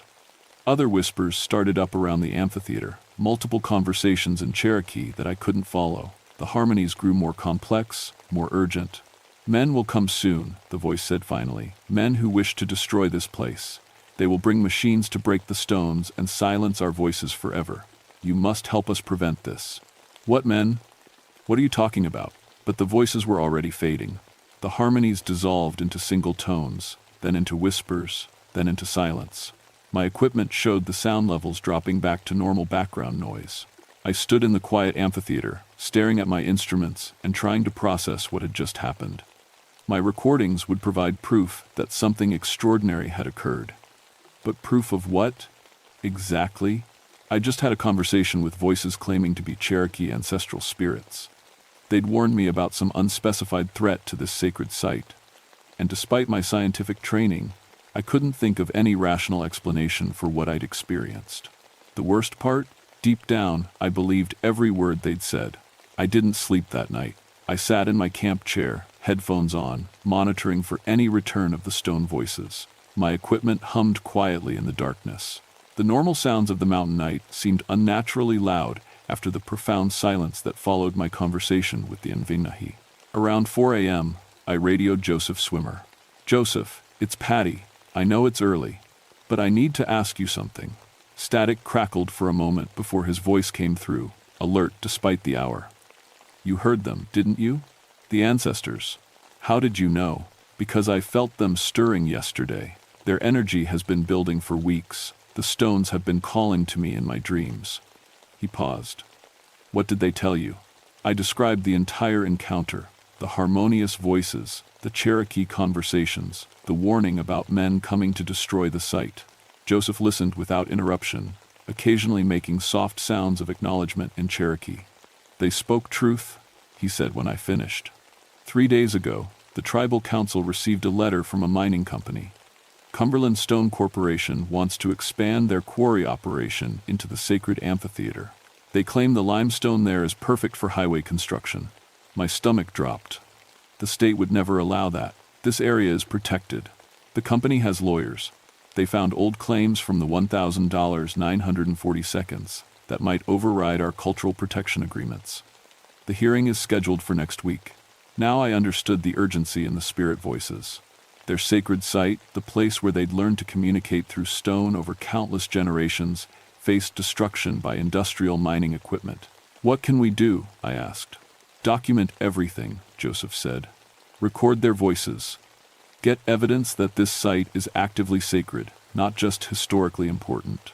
The more proof we have of ongoing spiritual activity, the stronger our legal case becomes." "You want me to record ghost voices as evidence in a legal proceeding?" "I want you to record the truth," he said firmly. "Whatever that truth is." I spent the morning reviewing my equipment and expanding the recording array. If the spirits were going to provide evidence, I needed to capture it with absolute clarity. I positioned microphones around the entire amphitheater, set up video cameras to document any visual phenomena, installed seismic sensors to record ground vibrations. By evening, I had created the most comprehensive acoustic monitoring setup of my career. The voices returned at sunset. This time, they didn't start with gentle humming. The stones erupted into full conversation immediately, as if dozens of Cherokee speakers had suddenly materialized throughout the amphitheater. Men, women, children, elders, all talking at once in overlapping discussions. I scrambled to monitor multiple recording channels simultaneously. The conversations were happening too fast for me to follow, but certain phrases kept repeating. Mvedagi, USD. The White Mountain, Tsunsdi Ale Mve Hai, Rabbit and Earth, Galvladi Degataga. Sacred places. Then I heard something that chilled me to the bone. Children's voices. Young Cherokee children, speaking in the old language, their words carrying the musical laughter of kids at play. According to tribal history, children had often participated in stone-speaking ceremonies, learning to communicate with ancestral spirits as part of their cultural education. These children had died decades ago, maybe centuries ago, but their voices rang clear and joyful through the limestone formations, as if death was just another kind of distance they could speak across. "Patty," called the familiar voice from the large pillar. "Come closer, we have much to show you." I walked to the center of the amphitheater. The voices swirled around me like a gentle storm. Cherokee words creating patterns of meaning I could almost understand. "Place your hands on the stone," the voice instructed. I hesitated. My scientific training warned against contaminating the experiment, but my 16 years in these mountains told me to trust what I was experiencing. I pressed my palms against the limestone surface. The world exploded into vision. Suddenly, I could see the amphitheater as it had existed centuries ago. Cherokee families gathered around small fires, children learning songs from their grandparents, medicine men conducting ceremonies that connected the living with the spirits of the dead. I watched generations of people coming to this place to seek guidance from the Envanahi, saw the careful rituals that maintained the connection between stone voices and human ears, witnessed the profound respect with which the Cherokee treated this sacred site. Then the visions changed.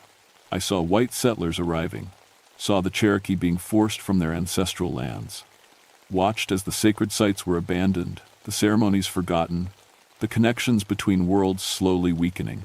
But through it all, the stones remembered, the spirits remained, waiting patiently for someone who could hear them again. "Now you understand," the voice said as the visions faded. "This place is not just sacred because our ancestors used it. It is sacred because we are still here." I pulled my hands back from the stone, gasping. The amphitheater looked normal again, but I felt fundamentally changed. The boundary between scientific observation and spiritual experience had dissolved completely. "The mining company," I said. "What happens if they destroy the stones?" "We will be silenced forever," the voice replied, and now I could hear the sadness in its harmonic tones. "Our connection to this world will be broken. The knowledge we carry, the guidance we offer, the protection we provide, all lost." Around the amphitheater, other voices began speaking. Not in Cherokee this time, but in English, as if they wanted me to understand every word. "My name was Running Bear," said a young man's voice from a formation to my left. "I died fighting to protect our lands in 1838. I've been watching over this place for 158 years. "I was called Gentle Rain," said an elderly woman's voice from my right. "I taught children the old songs until I was 97 years old. I passed in 1912, but I still sing for those who will listen." More voices joined in. Dozens of Cherokee spirits, each one identifying themselves, sharing their stories, explaining their connection to this sacred site. Warriors and medicine men, mothers and children, farmers and hunters, all of them bound to this place by love, loss, and spiritual responsibility. "We are the guardians," said the original voice. "We watch over the living Cherokee. We guide them through difficulties. We preserve the knowledge that might otherwise be forgotten. But if the stones are destroyed, then we become truly dead," the voice said simply. "And our people lose their connection to everything that came before." The conversation continued for hours. The spirits shared their history, their concerns, their hopes for preserving their sacred site. They spoke of modern Cherokee who still visited the amphitheater secretly, seeking guidance and spiritual connection. They described their role as protectors, warning the living about dangers, helping lost travelers find their way home. Most importantly, they gave me specific information about the mining company's plans, details that could only be obtained through supernatural awareness.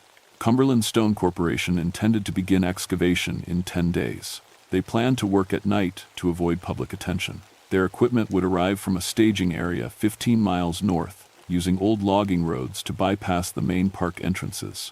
"How do you know all this?" I asked. "We hear everything that happens on our mountain," the voice replied. "We see through the eyes of animals. We listen through the wind in the trees. Nothing occurs here without our knowledge." As dawn approached, the voices began to fade. But before they disappeared completely, the original speaker gave me one final instruction. "Bring Joseph Swimmer tomorrow night," the voice said. "We will need his help for what comes next." "What comes next?" "The final proof," the voice said. "Evidence that even lawyers cannot argue against." The stones fell silent as the sun rose over the Unicoi Mountains. I sat surrounded by my recording equipment, overwhelmed by what I'd experienced. My instruments had captured every word, every harmony, every impossible conversation. I had evidence of active spiritual presence at the sacred site, but I also had something more disturbing: detailed advance knowledge of a mining company's illegal excavation plans. The Cherokee spirits weren't just asking me to preserve their sacred site. They were asking me to stop a crime that hadn't happened yet. Joseph Swimmer arrived at the amphitheater just before sunset, carrying a leather bag and wearing traditional Cherokee clothing I'd never seen him wear during our previous meetings. His expression was grave. "They spoke to me in dreams last night," he said, setting his bag down near the largest stone formation. "The ancestors are preparing for something they haven't done in over a century." "What do you mean?" "Full manifestation," he said, beginning to remove items from his bag. "Tobacco, sage, a carved wooden flute. They're going to show themselves completely, not just voices, physical presence." My scientific training rebelled. "That's impossible." Joseph looked at me steadily. "Patty, yesterday you spoke with the spirits of people who died before your great-grandparents were born. Today you're worried about what's impossible?" He had a point. I set up my equipment while Joseph prepared what he called a welcoming ceremony. He burned sage and tobacco, speaking Cherokee prayers that seemed to make the air itself more receptive to spiritual presence. As darkness fell, my sensors began detecting activity before any sounds became audible.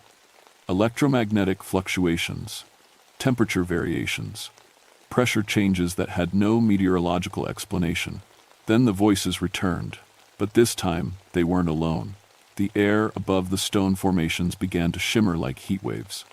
Gradually, translucent figures took shape. Cherokee people in traditional clothing, standing on and around the limestone pillars, men with intricate tattoos and feathered headdresses, women in deer-hide dresses with elaborate beadwork, children with bright, curious eyes. I could see through them, but they were definitely there. My cameras were recording everything.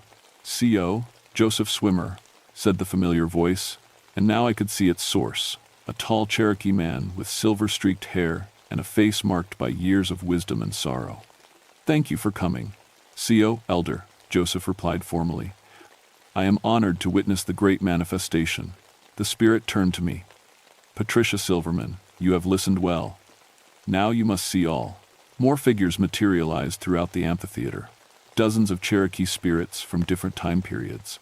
Some wore buckskin and feathers, others wore the cloth clothing of the reservation era. A few appeared in modern-dressed Cherokee who had died in recent decades but maintained their spiritual connection to this sacred place. "We are the unbroken chain," the elder spirit explained. From the first Cherokee to learn stone speaking to those who passed last year, death cannot break our bond to this place. Joseph began playing his wooden flute. The simple melody seemed to strengthen the spiritual manifestations. The figures became more solid, more present. "Why are you showing us this?" I asked. "Because tomorrow night, the mining company begins their illegal excavation," the elder said. "They believe they can work in secret, but we will be waiting." Another spirit stepped forward. This one appeared to be a Cherokee warrior from the early 1800s, with a scar across his left cheek and eyes that had seen too much violence. "I am White Hawk," he said. "I died fighting Andrew Jackson's soldiers on the Trail of Tears. I have been protecting this mountain for 160 years. More warriors materialized, men and women who had died defending Cherokee lands and culture. Their presence filled the amphitheater with an energy that made my skin tingle, and my equipment registers readings I'd never seen before. "We are still here," White Hawk said. "We still fight. And we will not allow our sacred sites to be destroyed." "What are you planning to do?" I asked, though I wasn't sure I wanted to know the answer. The elder spirit smiled grimly. "What we have always done, protect our people and our land by any means necessary." Joseph stopped playing his flute. "You're talking about spiritual warfare." "We're talking about justice," White Hawk replied. "The mining company plans to violate federal law, Cherokee treaty rights, and sacred land protections. They believe they can hide their crimes in darkness. Tomorrow night, they will learn that some guardians never sleep." The implications hit me like a physical blow. The Cherokee spirits weren't just asking for help preserving their sacred site. They were planning to actively defend it against industrial equipment and armed security guards. "People could get hurt," I said. "People will definitely get hurt if this place is destroyed." The elder spirit responded. "The living Cherokee will lose their strongest connection to their ancestors. Our voices will be silenced. Our guidance will be lost. Our protection will end." Around the amphitheater, more spirits were manifesting. I stopped counting when I reached 50 distinct figures, all Cherokee, all connected to this sacred site by love, loss, and spiritual responsibility. "What do you need from us?" Joseph asked. "Witness," the elder said. "Record what happens. Let the world know that the Cherokee dead still defend Cherokee land." "And if the mining crews don't retreat?" I asked. White Hawk's scarred face hardened. "Then they will experience the full protection power of Cherokee mountain spirits. We can make their equipment fail. We can turn their own fears against them. We can show them terrors that will haunt their dreams for the rest of their lives." The temperature dropped 20 degrees in seconds. Frost formed on my equipment despite the warm June evening. The stone formations began glowing with a faint, phosphorescent light that had no scientific explanation. "This is our place, one," the elder spirit said, his voice now echoing with the authority of centuries. "We lived here. We died for it. We will not abandon it to men who value profit over sacred ground." Joseph packed his ceremonial items with reverent care. "The ancestors have made their decision," he said to me. "Tomorrow night, this mountain goes to war." As the spirits began to fade with the approaching dawn, the elder gave me one final message. "Document everything. Patricia Silverman. Let your scientific instruments record the truth of spiritual power. Show the world that some things are more real than what the living can understand." The last thing I saw was White Hawk's scarred face, his eyes burning with the determination of a warrior who had never truly surrendered. Then silence returned to the amphitheater. But the air still hummed with residual energy, and my equipment continued detecting electromagnetic anomalies that would take months to explain. In less than 18 hours, Cumberland Stone Corporation would discover that the Cherokee dead are not as powerless as the Cherokee living had been forced to become. I spent the day preparing for the most important documentation project of my career. Whatever happened that night, I was going to record every second of it. Cumberland Stone Corporation's excavation team arrived at 11:47 p.m. on June 23rd. I watched from my concealed position 200 yards away as 3 heavy trucks made their way up the old logging road. Earth-moving equipment, drilling machinery, a crew of 12 men who believed they could strip mine a Cherokee sacred site under cover of darkness. They had no idea what was waiting for them. Joseph Swimmer crouched beside me, his radio equipment tuned to the company's communications frequency. My acoustic monitoring system was running at maximum sensitivity. Cameras captured everything in infrared and low-light modes. The crew began setting up floodlights around the amphitheater's perimeter. Their supervisor, a heavy-set man in a hard hat, directed the equipment placement while speaking into a handheld radio. Base camp, this is Excavation 1. We're on site and beginning setup. Should have the first load of stone ready by dawn. That's when the temperature dropped. Not gradually, instantly. The ambient air temperature plummeted from 72 degrees to 34 degrees in less than 30 seconds. Frost formed on the excavation equipment. The floodlights began flickering erratically. The crew supervisor checked his thermometer twice, convinced it was malfunctioning. "Something's wrong with the weather monitoring," he radioed, showing impossible temperature readings. Then the stones began to sing. The Cherokee harmonies started softly, barely audible over the machinery noise, but they built quickly, growing in volume and complexity until the entire amphitheater resonated with ancestral voices. The limestone formations acted as natural amplifiers, projecting spirit songs across the mountainside. The excavation crew stopped work completely. They stood frozen, listening to music that shouldn't exist. "What the hell is that noise?" the supervisor demanded over his radio. Before anyone could answer, the equipment failures began. The excavator's engine died without warning. The drilling rig's hydraulics failed simultaneously. Floodlights exploded in showers of sparks. Radio communications dissolved into static filled with Cherokee words that none of the living men could understand. Through my headphones, I heard Whitehawk's voice cutting through the chaos. "Leave this place," he commanded in heavily accented English. "You have no right here." The supervisor grabbed a flashlight and scanned the amphitheater, searching for the source of the voice. His beam passed through the translucent figure of a Cherokee warrior standing directly on top of his excavator. The man's flashlight fell from nerveless fingers. "Jesus Christ," he whispered. "Do you see that?" His crew was already backing away from their equipment. Several were pointing at the growing number of Cherokee spirits materializing throughout the sacred site. Warriors with war paint and feathered headdresses, medicine men in ceremonial robes, women and children in traditional clothing spanning 3 centuries of Cherokee culture, all of them standing between the mining equipment and the sacred stones. "This is Cherokee land," the elder spirit announced, his voice carrying supernatural authority. "You will leave now." One of the younger crew members broke completely. He sprinted for the trucks, screaming about ghosts and demons. 2 others followed immediately. But the supervisor and his remaining men tried to restart their equipment. Corporate contracts outweighed supernatural terror, at least initially. That's when the Cherokee spirits stopped being polite. Whitehawk raised his hand, and every piece of electronic equipment in the amphitheater died permanently. Not temporary failure, complete destruction. Circuit boards fried, engines seized, hydraulic systems burst. Other warrior spirits surrounded the remaining crew members, not threatening them directly, but making their presence unmistakably felt. Cold spots that followed the men wherever they moved. Whispers in Cherokee that seemed to come from inside their own heads. Touches from invisible hands that left frost patterns on their clothing. "We're leaving," the supervisor shouted into the darkness. "We're leaving right now." But the spirits weren't finished demonstrating their power.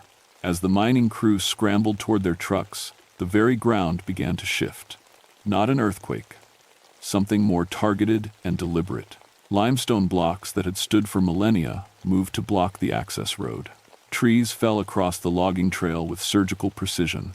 The excavation team found themselves trapped in the amphitheater with 50 Cherokee spirits who had died defending this land. Joseph Swimmer spoke into his radio, using the same frequency as the mining company's communications. "Cumberland Stone Corporation," he said calmly. "This is Joseph Swimmer of the Cherokee Nation. Your crews are trespassing on protected sacred land. You have 30 seconds to withdraw completely, or we file federal charges for violation of the Native American Graves Protection Act." "Who is this?" came the panicked reply. "How are you on our frequency?" "Withdraw now," Joseph repeated. "The Cherokee spirits will allow you to leave peacefully if you go immediately." The supervisor looked around the amphitheater one more time. Cherokee spirits stood on every stone formation, their eyes reflecting the dim starlight. The man's expensive equipment lay in ruins. His crew was in various stages of panic and breakdown. "Pack it up," he ordered. Emergency withdrawal. Leave the equipment. We'll sort this out with the lawyers. The spirits moved aside, creating a clear path to the trucks. But as the mining crew fled, the elder spirit's voice followed them down the mountain. Tell your employers, he called. Tell them the Cherokee dead still guard Cherokee land. Tell them some things cannot be bought or sold or destroyed. Within 15 minutes, the amphitheater was empty, except for Joseph, myself, and the gradually fading Cherokee spirits. Is it over? I asked. For now, the elder spirit replied, but Cumberland Stone Corporation will try again. They will bring lawyers and court orders and claim this was all hallucination. What happens then? Whitehawk smiled grimly.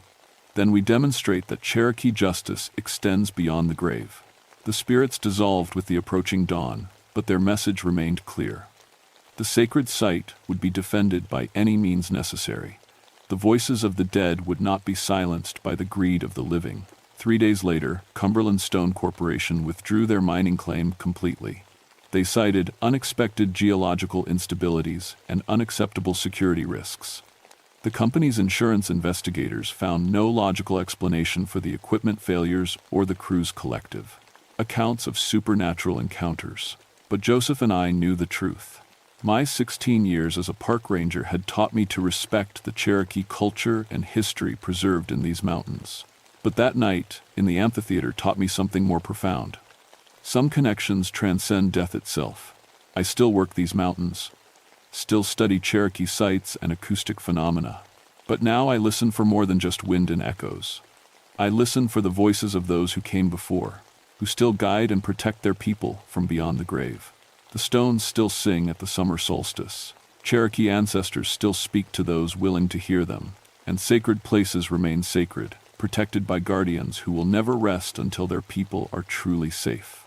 The Cumberland Stone Corporation incident became legend among the Cherokee, but for those of us who were there, it was something more important than legend.